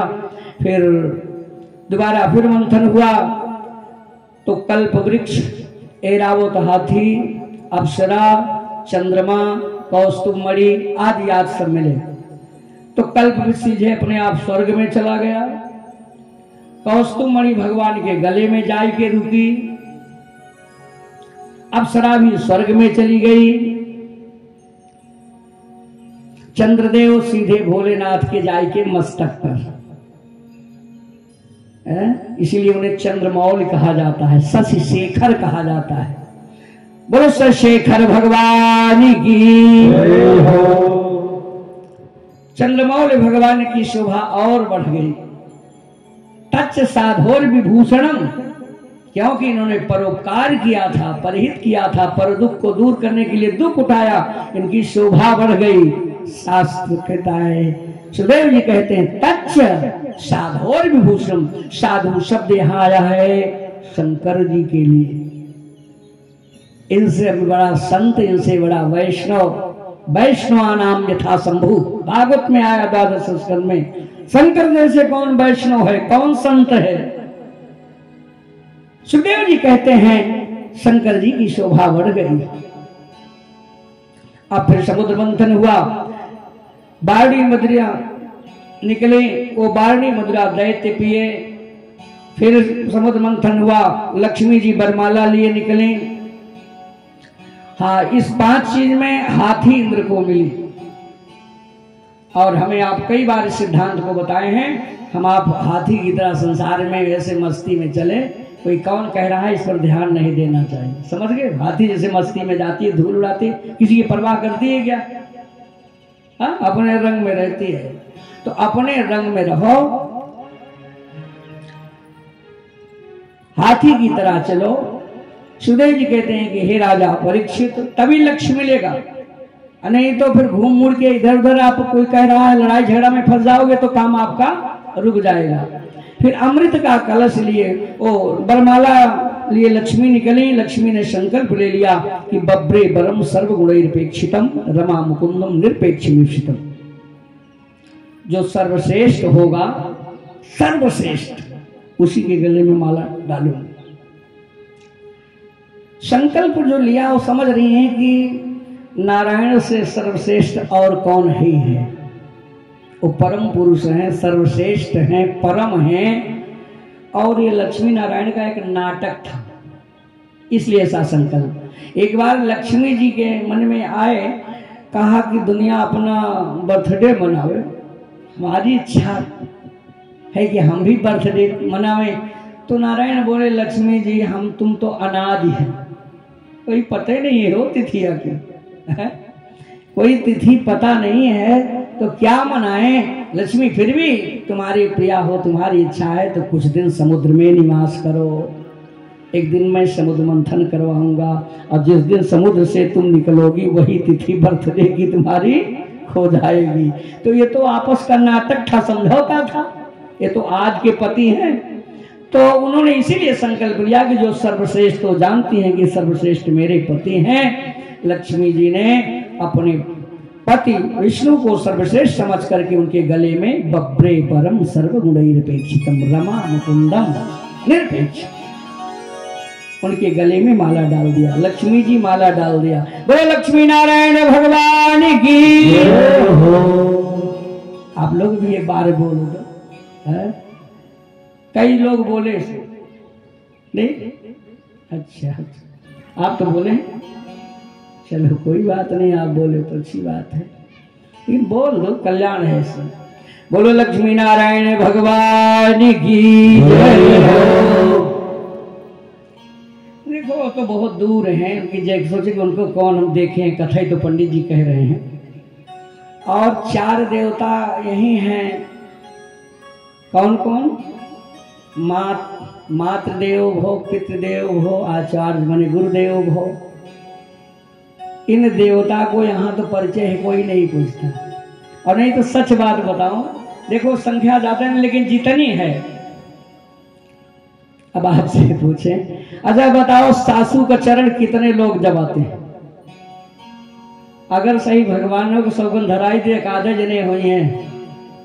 अच्छा बिहारी, अरे अच्छा और उठाओ बस। अब सोच लो भैया जितेंद्र 2 निकले, कहाँ चला कर हुए संस्कार। आप सोचो, पहले यही था कि चाहे जितना बहू काम करे, चाहे जितना करे, लेकिन सासू के बिना पांव दबाए छुट्टी अंतिम ड्यूटी वही मानी जाती थी। जब सासू का पांव दब जाए तब समझ लो कि अब आराम, इसके पहले नहीं ये ड्यूटी। बताओ इतनी संख्या में 2 हाथ उठा के कम से कम धन्य हो, इस कलयुग में तुम लक्ष्मी हो। अच्छा चलो मान लिया भूल हो ये, और गरही के देवता मनाई मंदिर हम काहे को जाई। चलो मंदिर जाने की नहीं, यही देवी देवता हैं, ठीक है ना। अब अगर मान लिया भूल गए, कभी कभी भूल हो तो याद दिलाई जाती है। आज बता दें कि सबसे बड़े देवता आपकी सासू और ससुर जी हैं, ठीक है ना। माता पिता हैं, सासू ससुर जी। तो ये बताओ अगर भूल गए हो कि नहीं वही मंदिरे वाले देवता हैं, घर वाले देवता नहीं, तो आज कथा सुने तो बता दे रहे बड़े देवता हैं। अब जान गए, कभी 2 हाथ उठा, अब ये देवता है। अब बताओ जान के, अब कई लोग आज से नई सेवा के चालू है, बोला हाथ एक बार उठा दो। एक भूल के न सासू गोर मुझे चाहे दुनिया हो जाए, एक ठेका ले। हे भगवान हो, अरे राम राम। बोलो भैया ललित प्रधान जी, हम आपका बैनर देख के इतना खुश हो गए, आप सबका स्वागत कर रहे हो, यही लोग इन्हों का स्वागत हो रहा है। एक बात हमारी मानते नहीं है, स्वागत तो आप बढ़िया करें, करना भी चाहिए। हाँ, कल्याण इसी में है, नहीं तो चाहे जितना दुनिया भ्रमण करके आओ, और जिसने माँ बाप की सेवा नहीं किया, समझ गए, फिर जानो उसने जीवन में कुछ नहीं किया। पहली सीढ़ी यही है, 7 सीढ़ी है वहां पहुंचने का, और जिसने इस सीढ़ी पर पांव नहीं था, कूद के वहां नहीं जा पाएगा। पुनरपि जन्म पुनरपि मरणम, बस ऐसे जन्म मरण लाग रहेगा। 84 भरमो बता दे रहे हैं, कल्याण इसी में है। ठीक है ना भैया, करना चाहिए। बुढ़िया सासू हो चाहे जवान सासू हो, माता पिता हैं, इनकी सेवा अवश्य करो, उनकी आज्ञा का पालन करो, और नहीं तो फिर क्या बताएं। पंडित जी कहते हैं अच्छा महाराज होगा क्या, पूछ लें, अच्छा मान लिया सेवा हम कर दें तो क्या फल मिलेगा? अरे बिटिया तुम वैकुंठ जाओगी, तुम्हारे लिए भगवान का धाम खुला रहेगा, ऐसे पंडित जी बताते हैं। बोलो भागवत भगवान की जय हो। ध्यान से सुनो भैया जितेंद्र, ऐसी कथा हो रही थी, तो पंडित जी कहा कि जो अपने माता पिता सासू ससुर की सेवा करे, उसके लिए वैकुंठ का द्वार, बड़ों की सेवा, महत् सेवा हम नहीं करें। भागवत का श्लोक कह रहा है कि महत् सेवाम द्वार माहुर विमुक्ते, ये ऋषभ देव जी ने कहा था अपने पुत्रों से उपदेश देते हुए कि जो बड़ों की सेवा करता है, संत महापुरुष आचार्य गुरु माता पिता सासू ससुर की सेवा करता है, तो महत् सेवाम द्वार माहुर विमुक्ते, वो मुक्ति का द्वार खुल जाता है, वैकुंठ में जाता है। यही बात पंडित जी सुना रहे थे भैया। तो भैया आज से जो अब ड्यूटी नहीं करते तो करना शुरू कर दो, आप वैकुंठ में जाओगे। तो कौन बोले कौन कौन से वैकुंठ में? तो सब लोग हाथ उठाए ऐसे एक एक, समझ लें। एक बुढ़िया बैठी थी, वो दोनों हाथ उठाई थी, अब उसके पीछे एक बैठी थी, वो नहीं हाथ उठाई। तो पंडित जी बोले क्यों बहू रानी तू हाथ नहीं उठाई क्यों? बोले पंडित जी हम क्या उठाएं, हमारे आगे हमारे सासू बैठी है, दोनों हाथ उठाए हैं, अगर ये बैकुंठ चले जाए तो घर अपने यहाँ पे बैकुंठ हो जाए। मैंने ये कला दिन में कह रहा थी, ये सांस ना ले देते, ये चली जाए बैकुंठ तो घर अपने आप बैकुंठ हो जाएगा। देखो इस बात पे कितना हंसी, अब गोड़ मीजे के लिए कोई नहीं हंसा। धन्य हो भगवान, कितना बार तोरे हंसे पे कहा ताली बजवा दे। बोलो भागवत भगवान की। सासू जाए हंसी कंटक से छुट्टी हो गई, ये बात हंसी। और सासू रहेगी महाराज जी पाँव दौड़ सब दुनिया का चक्कर छोड़ जाए, कथा सुनावा सीधे बनेगा रहेगा, सीधी बात है। अच्छा चलिए, कल्याण है जो सही रास्ता है बेटा, हम बता दे रहे हैं, करो न करो अर्जी हमारी नाथ मर्जी तिहारी है। हम तो सही बात बताएंगे, न मानो न मानो, लेकिन भलाई इसी में है। आचार्य देव भो, गुरुदेव भो, मातृदेव भो, पितृदेव भो, ये 4 देवता मुख्य हैं। आचार्य देवता अगर प्रसन्न कर लिया तो फिर उसके लिए वैकुंठ का द्वार खुले ही रहता है। अब अमृत का कलश लिए धनवंतर निकले। धनवंतरी जी जैसे निकले वैसे दैत्य घड़ा छीन लिया और देवता निराश हो गए, भगवान की शरण में गए। अब क्या करें? भगवान बोले घबराओ नहीं, ये भले इनके हाथ में घड़ा गया है लेकिन हम पीने नहीं देंगे। क्या करेंगे? हम भाई भाई में फूट डाल देंगे, भाई भाई में झगड़ा कराए देंगे। ध्यान से सुनो भैया, कल आप यही चर्चा हो रही थी ना कि जब 2 फूटते हैं तो फायदा तीसरा पाता है। यही समुद्र मंथन में है। भगवान ने बोले कि हम आपस में लड़ाई देंगे और ये खुद ही नहीं खा पाएंगे, चिंता नहीं करो। और वही हुआ, भगवान की माया ऐसी हुई कि अहम पूर्वम नत्वम इति प्रभो। पहले हम, अब न छोटा समझ रहा है बड़े को, न बड़ा समझ रहा है छोटे को। आपस में ही लड़ाई शुरू हो गई। उसी बीच भगवान सुंदर मोहिनी रूप धारण करके प्रकट हो गए। बोलो मोहिनी अवतार भगवान की। और अपनी माया से ऐसी बुद्धि को हर लिया, अब उसको तो भगवान ही एक सुंदरी के रूप में दिखने लगे। अज्ञानी की बुद्धि ऐसी होती है, उसने अपने सारी संपदा को बेच खावे, अज्ञान में, सुंदरी में, सुरा में ही बुद्धि भ्रष्ट हो जाए तो सब चला जाए, परवाह नहीं करता। वो देखो भगवान बोले ऐसी बुद्धि हारेंगे ना, तुम्हारे लिए हम सुंदरी बन के आ जाएंगे, अब बुद्धियां हार लेंगे, तुम्हारा मन हम में फंस जाएगा और इस सुख से तुम वंचित हो जाओगे। और ये इसको लाभ मिलेंगे जो हमारे चरण में आए हैं देवताओं को। तो भगवान जब वहां पहुंचे तो ये रूप देख करके लट्टू हो गया, बोले ये स्त्री मिल जाती तो बड़ा अच्छा था, शर्म नहीं लगी। अपनी घरवाली को भूल गया, ये पत्नी हमको मिल जाए, भगवान ही बुद्धि है तो हर लिए। बोले तुम्हारा घर कहाँ कहाँ, हमको जो ज्यादा सम्मान दे वो इसी के घर, तो उठाए के अमृत का कलश दे दिया, लो माने ये हमको मिल जाए स्त्री बस। बताओ साधारण बात है, जो अमृत हाथ लगा है लेकिन एकदम बुद्धि नष्ट हो गई।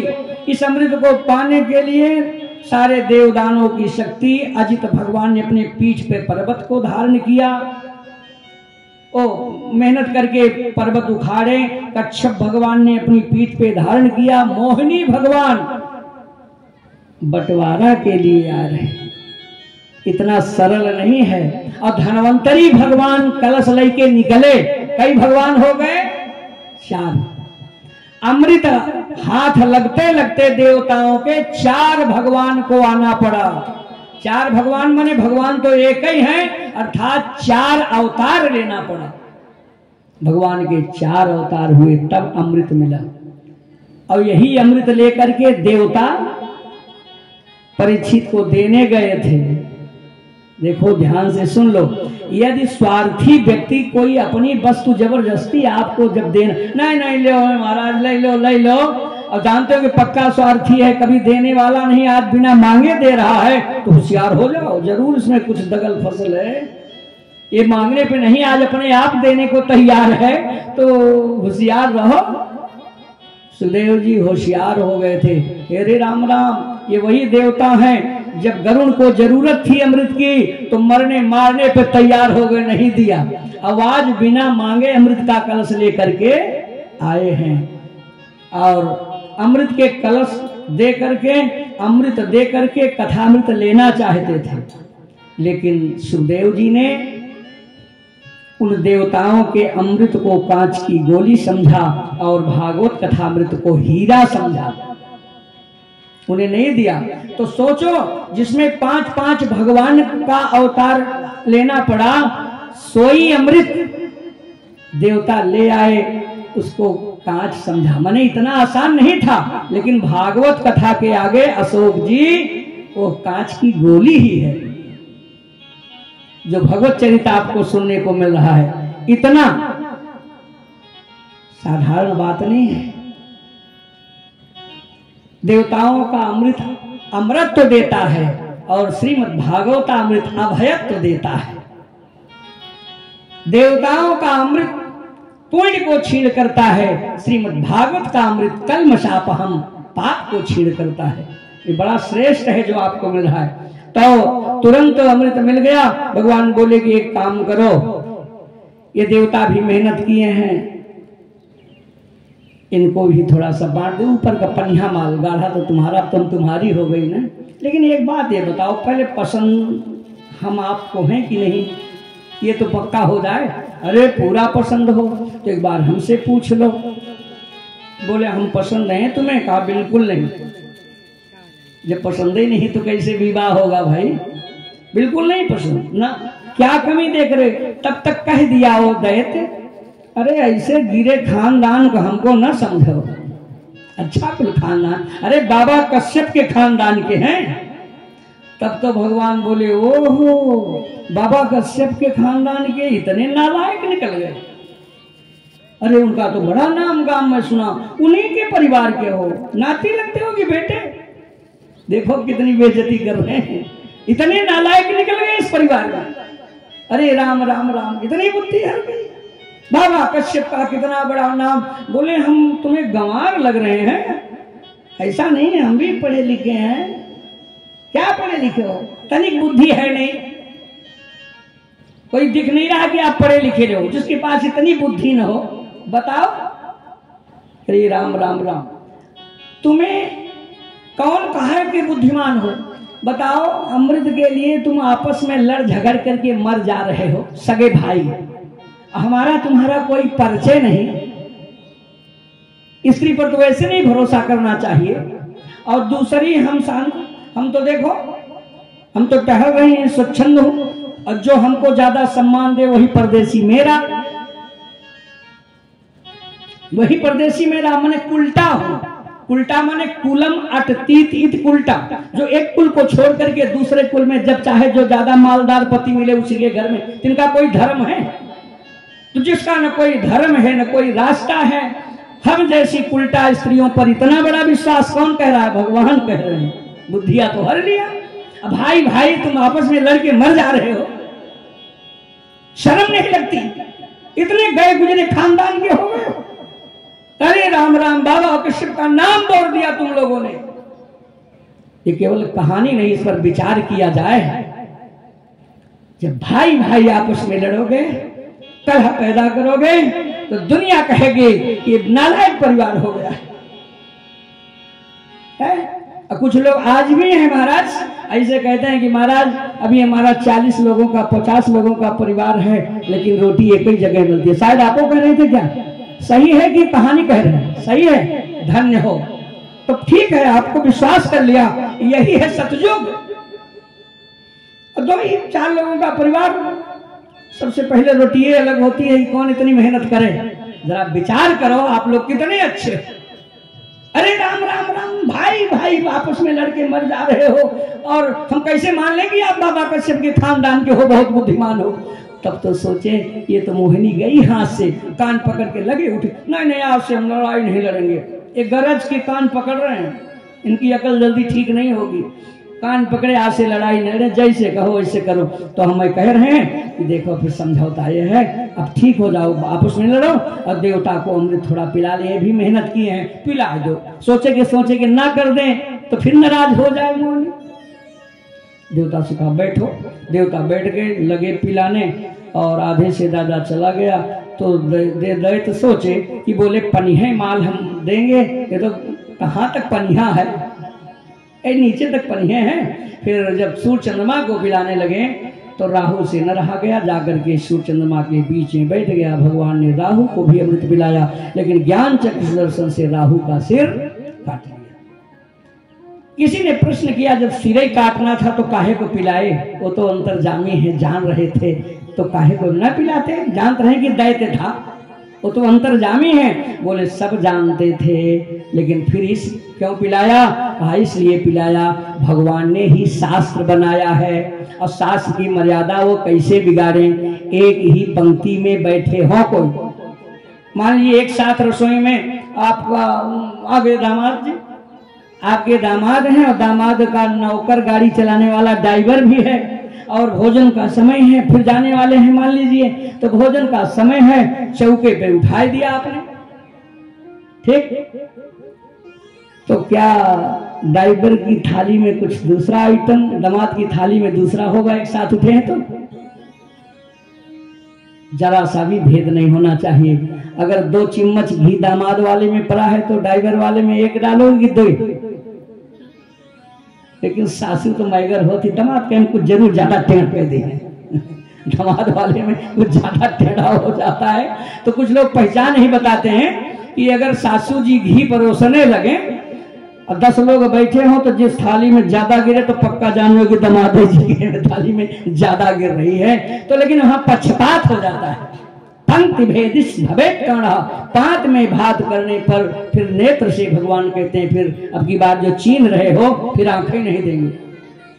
पंक्ति भेद नहीं किया और राहु को पिलाया। लेकिन सच्चाई यह है कि राहु है विषय, सूर्य चंद्रमा मन और बुद्धि के देवता हैं। चंद्रमा मन के देवता, सूर्य बुद्धि के देवता, और अमृत क्या है? भक्ति रूपी अमृत बट रहा है।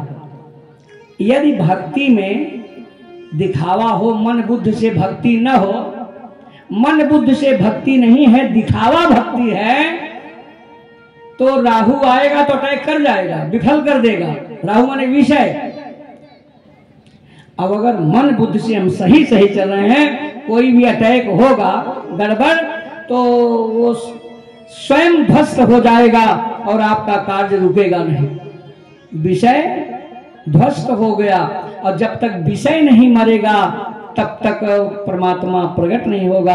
अभी तो मोहिनी के रूप में कोई नहीं पहचान पाया। जैसे राहु का सिर काटा वैसे भगवान चार भुजा में प्रकट हो गए, तुरंत ही सब पहचान गए। अरे राम राम, शर्म नहीं लागी, देवताओं के लिए साड़ी पहन के आया। मारो मारो, तत्र दैवासुरो नाम रणम परम दारुण। बड़ा घनघोर युद्ध हुआ। युद्ध में देवताओं की विजय हुई, दैत्यों की हार हो गई। दोबारा फिर शुक्राचार्य ने सत्कर्म करवाया और यज्ञ करवाया। संजीवनी विद्या से जो मर गए थे सबको जीवित किया और सर्वजित रथ दिया। सारे ब्राह्मणों ने आशीर्वाद दिया, जाओ राजा बलि अब की लड़ो। ब्राह्मण खूब प्रसन्न है क्योंकि दक्षिणा खूब दिया। अब बताओ, आप कहो कि महाराज दक्षिणे की बात ज्यादा करते हैं, तो क्यों न करें? जो सच है सच है। ब्राह्मण अगर पूजन में है कि मैं खूब खिलाओ, खूब दक्षिणा दो, खूब प्रसन्न हो गया आशीर्वाद दें, तो ब्राह्मणों ने खूब। और राजा बलि की कमी क्या थी? खूब लुटा उटाया दान दिया, ब्राह्मण प्रसन्न हो गए, आशीर्वाद दिया। सर्वजित रथ राजा बलि को दिया। दान कैसा होना चाहिए? आहा, बलिगत दान, बलि की तरह दान करो, बलि की तरह दान किया। अब जैसे हुंकार भरी और हुंकार सुन करके देवता कांप गए। गुरुजी से कहा कि गुरुजी अब की तो कुछ गड़बड़ लग रहा है, ऐसा लग रहा है कि तूफान आने वाला है। बोले तूफान नहीं है, ये दैत्यों का सत्कर्म का हुंकार भरे हैं, ब्राह्मणों के आशीर्वाद का हुंकार है। ये ब्राह्मणों से भी आशीर्वाद लेके दैत्य आ रहे हैं। ध्यान से सुनो भी आप। अब शास्त्र की बात देखो, आज बृहस्पति से ज्यादा ज्ञाता कौन होगा? बृहस्पति के शिष्य उद्धव हैं, उनसे ज्यादा बुद्धिमान कोई माना नहीं। भगवान उन्हीं को अपना सलाहकार बनाए। ये बृहस्पति के शिष्य हैं, इनसे बुद्धिमान कौन होगा? सलाहकार किसको बनाना चाहिए अपना? जितेंद्र जी है, मूर्ख को भी बुद्धिमान को बना। जो समझे कि बुद्धिमान है यही उन्हीं से सलाह लेना चाहिए, मूर्खों से कभी सलाह नहीं लेनी चाहिए। तो भगवान श्री कृष्ण पूरे मथुरा में देखे तो उद्धव जैसे बुद्धिमान कोई उनको नहीं मिला, क्योंकि उद्धव साक्षात बृहस्पति के शिष्य हैं। बृहस्पति तो कितने होंगे? जब चेला इतना है तो गुरु कितने होंगे? तुरंत देवताओं ने गुरु का पांव पकड़ा, गुरुदेव क्या होने वाला है? बोले बस इतने है तुम्हारी बुद्धिमानी कि अब लड़ाई अपनी न लड़ना, उन दैत्यों से लड़ाई नहीं लड़ पाओ। की बार ब्राह्मणों का आशीर्वाद लेके आ रहे हैं। ब्राह्मणों के तप की शक्ति बड़ी है, समझ गए कि नहीं? साधारण नहीं है। तप बल विष्णु करें जगदाता, तप के बल पर ही विष्णु रक्षा करते हैं। तप बल शंभु करें संघाता, तप बल विप्र सदा बरियारा। तो तप के बल पर ब्राह्मणों ने अपनी तपस्या करके और आशीर्वाद प्रदान किया है दैत्यों को, राजा बलि को। तुम लोग बुद्धिमानी यही कि अपना स्वर्ग लोक छोड़ के भाग जाओ, अब की लड़ने के साहस न करो। एक बार हो गया, मार ले गए बाजी। अब की बार वो तपस्वी बन करके आ रहे हैं। ब्राह्मण का आशीर्वाद, गुरुदेव शुक्राचार्य का आशीर्वाद, और उन्होंने सत्कर्म किया है। सत्कर्म से बल बढ़ता है, इसीलिए राजा का नाम राजा बलि हो गया। सत्कर्म किया। संयम से ही बल बढ़ता है और असंयम से बल घटता है। संयमी ही भगवान को प्राप्त करता है। ना अयम आत्मा बलहीन लभ्या। बलहीन को, बलहीन माने बलहीन वही जो जिसके जीवन में संयम नहीं है। और संयमी भी सदा अपने को कमजोर माने, जिसका नियम है कि भाई हम 4 बजे उठ जाते हैं और जो शास्त्र के अनुकूल संयम से रहता है, कभी उसकी हार नहीं होगी। जो अपने कार्य में सदा रत है, धर्म से जुड़ा हुआ है, नियम है जीवन में, उस व्यक्ति को कभी जीवन में अब हारते नहीं पाएंगे। धर्म भले थोड़ा परास्त हो, परेशान हो, लेकिन हार उसकी नहीं हो सकती है। धर्म पर चलने वाले कभी पराजित आज तक नहीं हुए। तो कैसे? इसीलिए राजा बल का बल इतना बढ़ गया कि भगवान को खुद ही राजा बल के द्वार पे आना पड़ा। असंयमी कायर को थोड़ी भगवान मिलते हैं। और जब देवता भाग गए तो अब तो सहज की लड़ाइयों नहीं करनी पड़ी, इंद्र की कुर्सी मिल गई राजा बलि को। शुक्राचार्य बोले कि एक काम करो राजा बलि, ये अभी पक्की कुर्सी नहीं है। जैसे कभी प्राचार्य रिटायर हो जाता है तो सहायक कार्यवाहक कोई प्राचार्य बनता है, और जब सही नियुक्ति हो तब तो पक्का। तो बोले भाई इस समय कुर्सी खाली है इंद्र की, कार्यवाहक के रूप में तुम इंद्र बन सकते हो, लेकिन पक्की कुर्सी नहीं होगी। इंद्र की कुर्सी के लिए क्या करना पड़ेगा महाराज? इंद्र का नाम है शतक्रत, क्रतुमानी यज्ञ, जो 100 यज्ञ करे तब वो इंद्र बनता है। एक काम करो, बड़ा बढ़िया सुंदर मौका है, इसी समय तुम यज्ञ प्रारंभ कर दो। और कहा सुंदर स्थान कौन है यज्ञ का? नर्मदा का तट। और तड़ातड़ जैसे हवन हो फिर संकल्प ले लो। और इन्हीं ब्राह्मण को जो यहाँ यज्ञ कराए हैं इनको सबको निमंत्रण दे दो, भैया अब घर नहीं जाना है। कितनी यज्ञ करेंगे? 100। और यही रहो। और शुक्राचार्य बोले कि इनको खूब बढ़िया से रबड़ी मलाई बढ़िया से सेवा करो, हो दक्षिणा दो हर यज्ञ में, और तड़ातड़ यज्ञ होती जाए, 100 यज्ञ संपन्न करा दे, पक्की कुर्सी तुम्हारी हो जाए। पंडित जी बोले अब इससे बढ़िया का नहीं तो हलो करना पड़ता है कि भैया इस समय खाली है, परसों तक तो थे, कोई कार्यक्रम हो तो बताओ। अब यह किसी को हलो नहीं करना होगा। अब 100 यज्ञ अगर लगातार मान लीजिए 7 दिन का अनुष्ठान, 8वें दिन हवन हो तो 800 दिन तो पक्का हो गए। अब सोचो साल में 365 दिन होता है और 800 दिन ब्राह्मणों का पक्का हो गया। और जजमानो सो कमजोर नहीं मिला है। आहा, जजमान खूब मोटा है, खूब दान देता है, साधारण नहीं है भाई। जजमान जैसे होगा वैसे तो दक्षिणा मिलेगी। तो बोले कि बस अब इससे बढ़िया कुछ अपने शुरू कर दो, आज ऐसे संकल्प लो। यज्ञ कहाँ हो? कहा तन नर्मदायास तत् उत्तरे बले ऋत्वजस्ते भ्रू कक्ष के। नर्मदा के तट पर उत्तर हो, तट पर जाके यज्ञ शुरू हो गई। और जैसे कुछ यज्ञ हो गई, भगवान बोले अभी नहीं, हमको जाना है। ये पंडित जी लोग भी बढ़िया से इनकी सेवा हो जाए, दक्षिणा पा जाए, लेकिन 100 तो नहीं पूरा होने देंगे, इसके कर्तृत्व में अहंकार है। अभी यज्ञ चलने दो, अभी गड़बड़ करना ठीक नहीं है। कम से कम ये पंडित लोग अपनी दक्षिणा तो ले लें, दक्षिणा के बाद ही वही 1-2 यज्ञ रह जाए तो हम पहुंच जाएंगे। 100 होने नहीं देंगे, और 100 हो जाएगा तब तो पक्का ये इंद्र बन गया। राजा बोल अब बस समय आया जब कुछ ही यज्ञ शेष रह गई, तो भगवान समय उपयुक्त सोच रहे हैं तो प्रेरणा दिया। तुरंत अदिति की बुद्धि में भगवान ही बैठ गए। अदिति ने अपने पति से कहा कि अपने पुत्रों के लिए कुछ नहीं सोचे, तो बुद्धि में तो भगवान बैठे हैं। अदिति के कश्यप बोले कि चलो भगवान की शरण में हम आप चलें, वही सब काम बनाए देंगे। तो कश्यप और अदिति जो है पयोव्रत किया। पय माने दूध, इस पयोव्रत में केवल दूध के अन्न नहीं लिया जाता है। अब वो भी थोड़ा, एक मीटिंग। और भगवान विष्णु का पूजन है, 12 दिन चलता है। और फिर जब व्रत पूरा हो जाए तो हवन के बाद 12 ब्राह्मणों को भोजन कराओ। तो सारी इच्छा, भागवत में पयोव्रत की विधि है।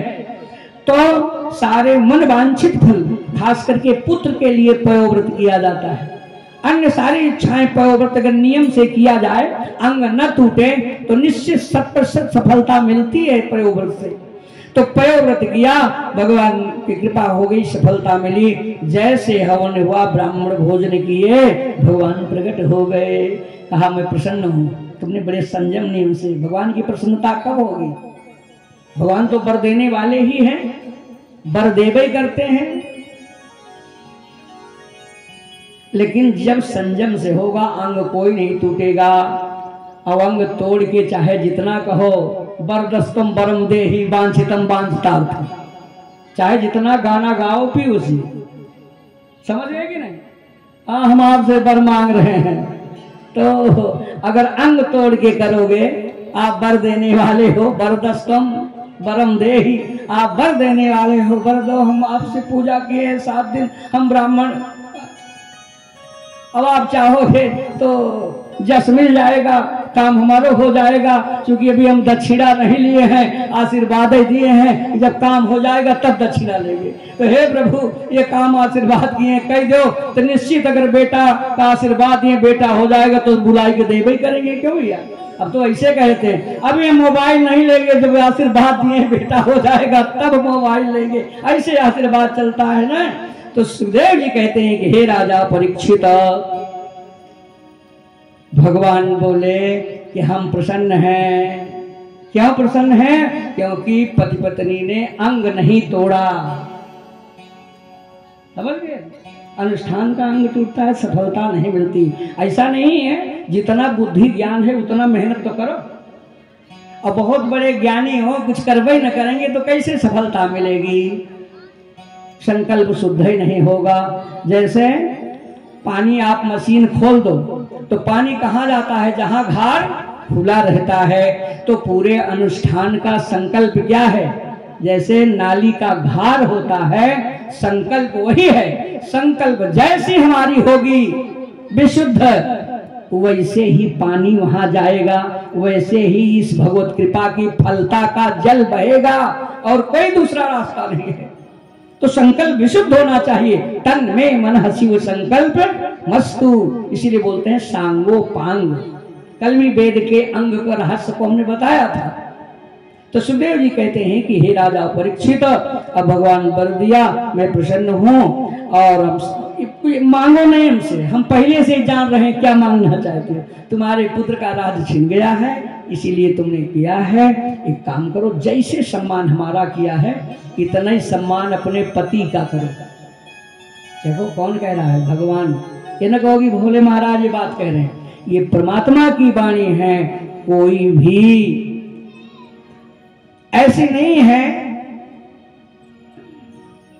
कि अपने पातिव्य धर्म से कुछ भी पत्नी कर सकती है।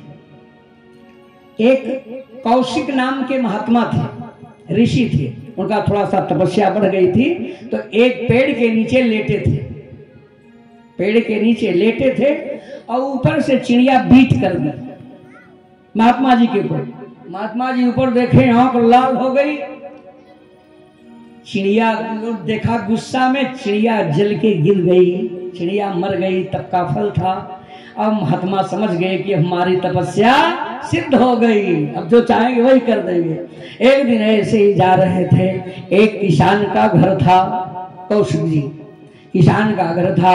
अब वो किसान की पत्नी पतिव्रता थी, अपनी पति की सेवा भगवान ही जैसे मान के करती थी।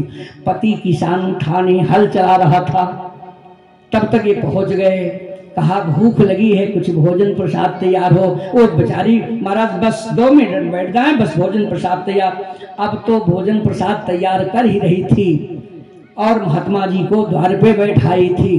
तब तक उसके पति जो किसान था आ गया, विकल था, गर्मी थी, हल जोत के आया। जैसे अंदर गया, पत्नी विकल हो गई, प्रसाद बनाना भी छोड़ दी, दौड़ करके आई, पति को पंखा झलने लगी।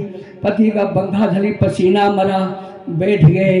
फिर पति का चरण दबाने लगी। फिर पति जब थोड़ा सा थके मांदे थे तो बोले अब कपड़ा निकाल दो। महात्मा बाहर बैठे हैं, कपड़ा निकाल दो। फिर अंदर ले गई, स्नान कराई, स्नान हुआ, कपड़ा को साफ की, फिर चौके पे लाई, फिर प्रसाद बनाई, अपने पति को भोजन कराई। महात्मा जी बाहर बैठे हैं।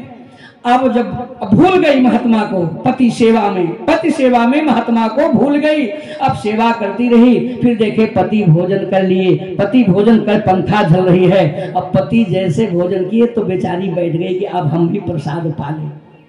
पति को खिलाने के बाद जैसे प्रसाद खाने की बात आई, अभी मुंह में कौर नहीं गया था, याद आई कि अरे तो महात्मा तो द्वार पे बैठा है। वो बेचारी तुरंत थाली लेके भोजन की, महाराज थोड़ा विलंब हो गया, क्षमा करो, प्रसाद पाओ। वो तो आग बबूले हो गए हैं, बोले तुम हमें जानती नहीं, कब से द्वार पे बैठा और तू अपने पति की सेवा में लगी, इतनी देर हो गया और तू भोजन लेके आई है, तू हमें जानती नहीं। वो किसान की पत्नी बोली, महाराज हम खूब अच्छी तरह से जानती हूँ। क्या जानते हो? बोले वो जंगल की चिड़िया नहीं हूँ कि ऊपर देख दिए मैं जल जाऊंगी, मैं एक पतिव्रता नारी हूँ, मैंने अपने पति की सेवा की है, वो तुम्हारे अंतर्दम नहीं है। वो महात्मा कांप गया, धन्य हो पतिव्रता, इसने अपने पतिव्रता के बल के प्रभाव से समझ लिया कि वो जंगल की चिड़िया नहीं हूं कि आप देख देंगे जल जाएंगे। देवियां बैठी हो, सबसे बड़ा धर्म है तुम्हारा पतिव्रत धर्म। पतिव्रत धर्म जो श्रद्धा से अपनी पति का सेवा करे वो कभी जीवन में विफलता नहीं पाएगी, कभी हार नहीं होगी।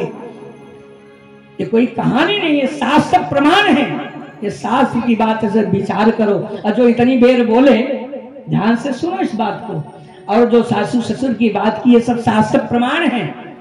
अगर ये करते हो तो तुम्हें कुछ भी मिल जाए, तुम्हें किसी से याचना नहीं करनी है।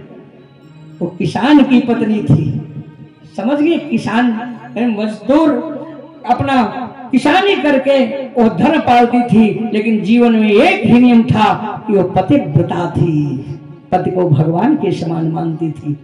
और वैसे ही भगवान के समान अदिति ने भी पति को ही माना। समय आया, कश्यप अदिति को भादो शुक्ल पक्ष द्वादशी के दिन अपराह्न काल में चतुर्भुज रूप में भगवान आए।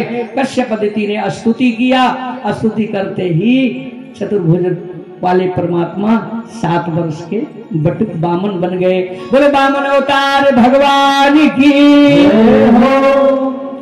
अब सारे देवता बृहस्पति जी के पास गए।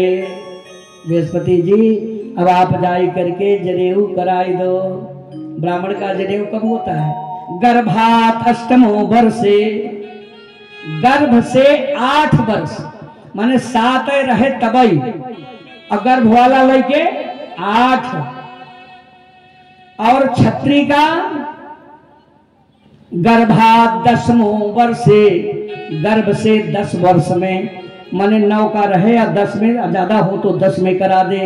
और वैश्य का गर्भात 12 वर्षे, गर्भ से ही लेके 11 का रहे 12 में कराए दो, 12 में करा दो। ये है संस्कार, समय पे होना चाहिए। अब तो जनेऊ कब होता है? बोले अबे नहीं महाराज, औषधिया में करा दे, ठीक है ना। तो 2 ही घंटे में, 1 ही घंटे में 3 हवन जो होती है ना, 3 कुशगंडिका, वो तीनों समापवर्तनों कर लेते हैं। समापवर्तन कब किया जाता है? जब गुरु के यहाँ पढ़ करके 2 जनेऊ में केवल 2 हवन होती है, समापवर्तन हवन छोड़ी रहती है जनेऊ में। कब होता है? जब गुरु जी के यहाँ से पढ़ करके आवे तब समापवर्तन हवन की जाती है। तीसरे समापवर्तन करके तब गृहस्थ में प्रवेश करना चाहिए। अब तो तुरंत ही काशी पढ़ लेंगे 2 मिनट में, वेद वोद सब पढ़ के अब फुफ्फा मना ले, आवा आवा दुल्हन दे तो बस पढ़ने सारा वेद वेदांत ज्ञाता हो गया। तो ऐसी पढ़ाई होती है ना, पढ़ाई की एक उम्र होती है। जनेऊ समय पे हो, अब बिना संस्कार किए गुरुकुल में तब नहीं जाते थे, गुरुकुल था। अब गुरु गुरु तब तो गुरु विद्यार्थी का, गुरु जी गद्दी पे बैठते थे, विद्यार्थी नीचे। अब गुरुकुल वाली प्रणाली तो नहीं रह गई, अब विद्यार्थी कुर्सी पे बैठता है, गुरु जी खड़े खड़े पढ़ा। हो गया, ऐसे तो है ना विद्यालय में, वो स्टैंडिंग में रहेंगे वो पढ़ के, तब मर्यादा नहीं। तो शास्त्र कहता है कि समय पे हर कार्य कराना चाहिए। जब ही कुमार,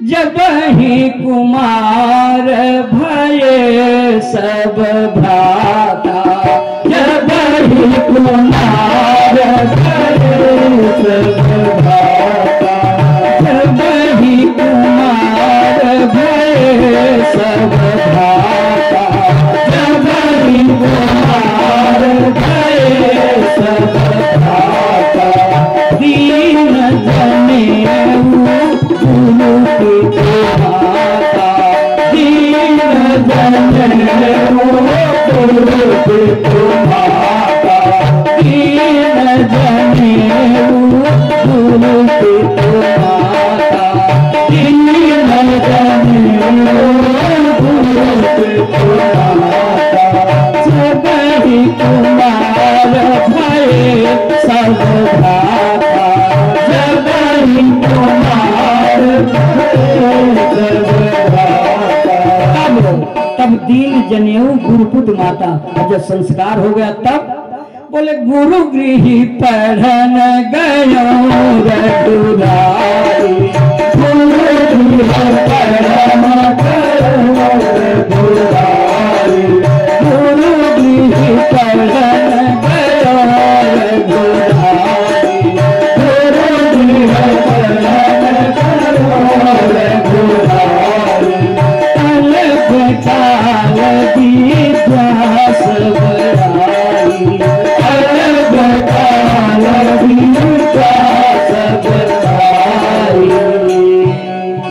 कितना दिन समय मिला।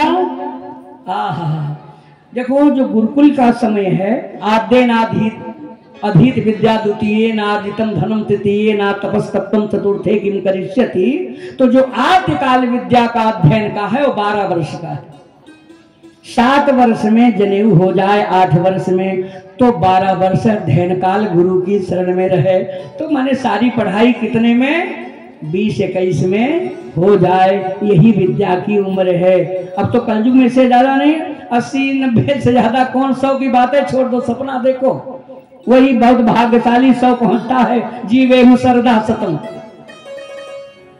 तब पढ़ करके आओ, फिर गुरु जी का आशीर्वाद लेके आओ, तब गृहस्थ आश्रम में प्रवेश कर जाओ। 12 वर्ष बढ़िया से अध्ययन करो, वेद वेदांग का अच्छा पंडित बन करके आओ, संयमी बन के आओ। अब बिना संयमी बने, असंयमी व्यक्ति कभी गृहस्थ की गाड़ी नहीं चला सकता है। ध्यान से सुनो, काहे को गृहस्थ की गाड़ी कभी कभी गड़बड़ाई जाती है, ठीक से नहीं परिवार चला पाते, क्योंकि विवाह के पूर्व जीवन में संयम व्रत का पालन नहीं किया, उसी की गाड़ी गड़बड़। बढ़िया गृहस्थी वैसा हर धर्म से धर्मोद गाड़ी चलती है।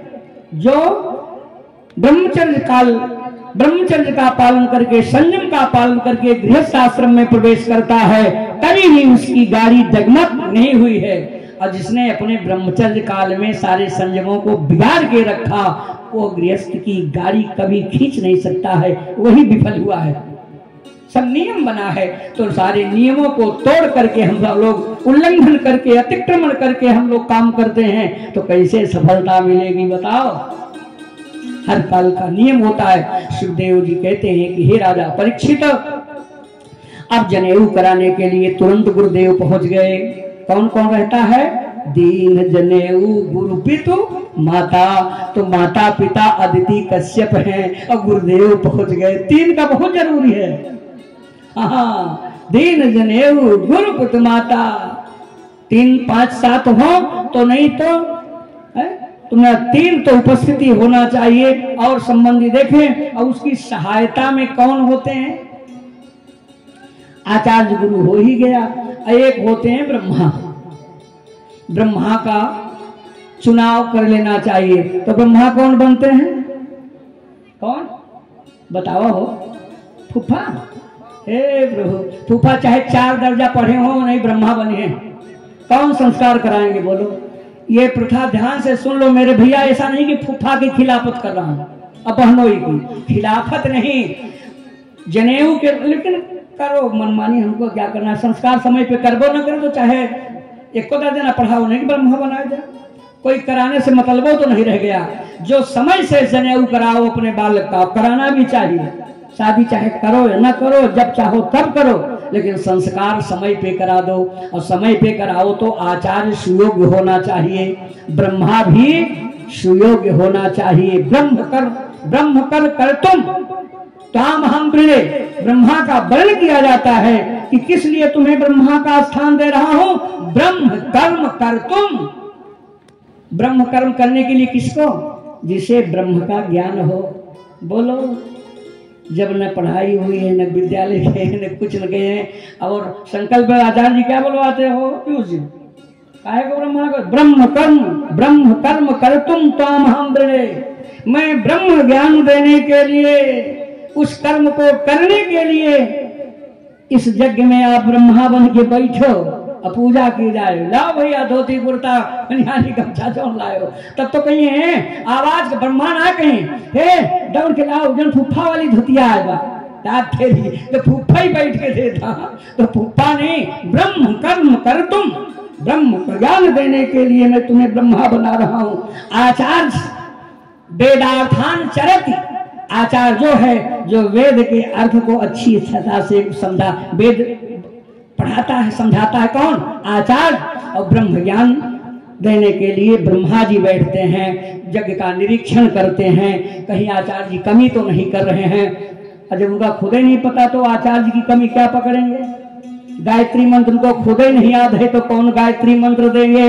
इसलिए ध्यान से सुनो, अगर ऐसा अवसर मिले तो जो योग्य हो उसी को पद सब दो, चाहे धोती दो, कुर्ता दो, हीरा मोती जवाहरात जंजीर दे दो, अंगूठी दे दो, फूफा को सब दो, लेकिन सुयोग्य आचार्य और ब्राह्मण से ही करवाना जो उस योग्य करने के योग्य हो।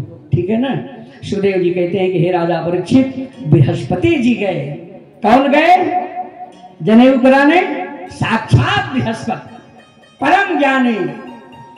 बृहस्पतिम ब्रह्मसूत्रम कश्यपो मेखला मदत ददौ कृष्णा जन्म भूमि दंडम सोमो वनस्पति। बृहस्पति जी ने ब्रह्मसूत्र दिया, कश्यप ने मूछ का मेखला दिया, अदिति ने लंगोटी दिया, भूमि ने मृग चर्म दिया, चंद्रमा ने पलाश दंड दिया, सप्तऋषियों ने कुशा का आसन दिया, दंडम सोमो वनस्पति। वेद गर्भा कमंडलुम, ब्रह्मा जी ने कमंडल दिया, विश्वक्सेन ने पांव में खड़ाऊ पहनाई, कुबेर ने खप्पर दिया, सरस्वती ने जप माला दिया, और ब्रह्मचारी को भिक्षा माँ देती है। भिक्षा देने के लिए पार्वती जी आई, पार्वती जी ने भिक्षा दिया, भगवान भिक्षा लेकर के आचार्य को दिया। आचार्य जी बोले कि बेटा भिक्षा कम है। भगवान मुस्कुराए, खेला कर रहे हैं गुरुदेव। बोले भिक्षा कम है तो गुरुजी आप बताओ, जहां मोटे जजमान मिले उधर ही जाएं। तो बोले हाँ, एक है बढ़िया मोटा जजमान, नर्मदा के तट पर जाओ, राजा बलि लेके कर रहे हैं, वहां भरपूर भिक्षा मिल जाएगी। चूंकि राजे बल के अधीन देवताओं का राज्य था। आज भगवान बामन बटुक ब्रह्मचारी के रूप में पहुंच गए राजा बल के मकसाला में। 4 द्वार थे और सब आचार्य ने देखा कि अरे कोई दिव्य विभूति आई है शुक्राचार्य के पास। राजा बल धन्य धन्य हो गए और अपने गुरु से कहा कि गुरुदेव आदेश करें, कोई सुंदर ब्रह्मचारी पधारा है, उसे हम ले आए। अच्छा ये बात बताओ, बामन भगवान आए, भले उनकी दिव्य छटा है, मन इधर खींच गया, क्या राजा बल पहचाना कि भगवान है? पहचाना तो नहीं। और अचानक आ गए, क्या सूचना दिए थे कि हम तुम्हारी यज्ञ में आ रहे हैं? ये भी नहीं दिए। जो कोई न सूचना है न पहचानते हैं। अतिथि कौन है? अतिथि देवो भव।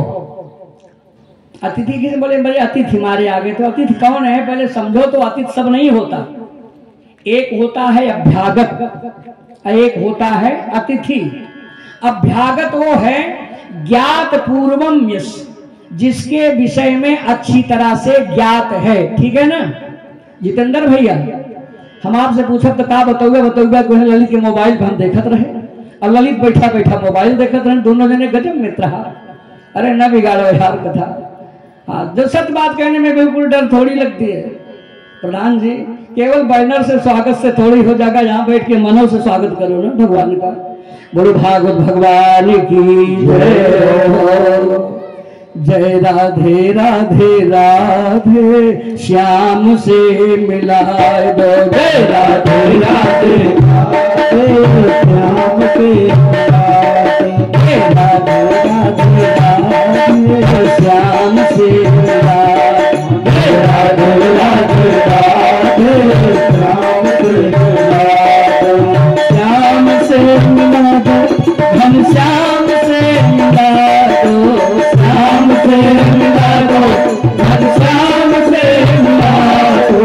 राधे राधे राधे श्याम से मिला दो। जय राधे राधे राधे श्याम से मिला दो। भागवत भगवान की हम बताने जा रहे थे अतिथि। ये बिना जोर दिए ललित अति सेवा कैसे करवा है, अब जाने न पोगा तो वो समय तो आप कहीं अन्यत्र थे, इसलिए बताए दें अतिथि कौन है, अभ्यागत कौन है।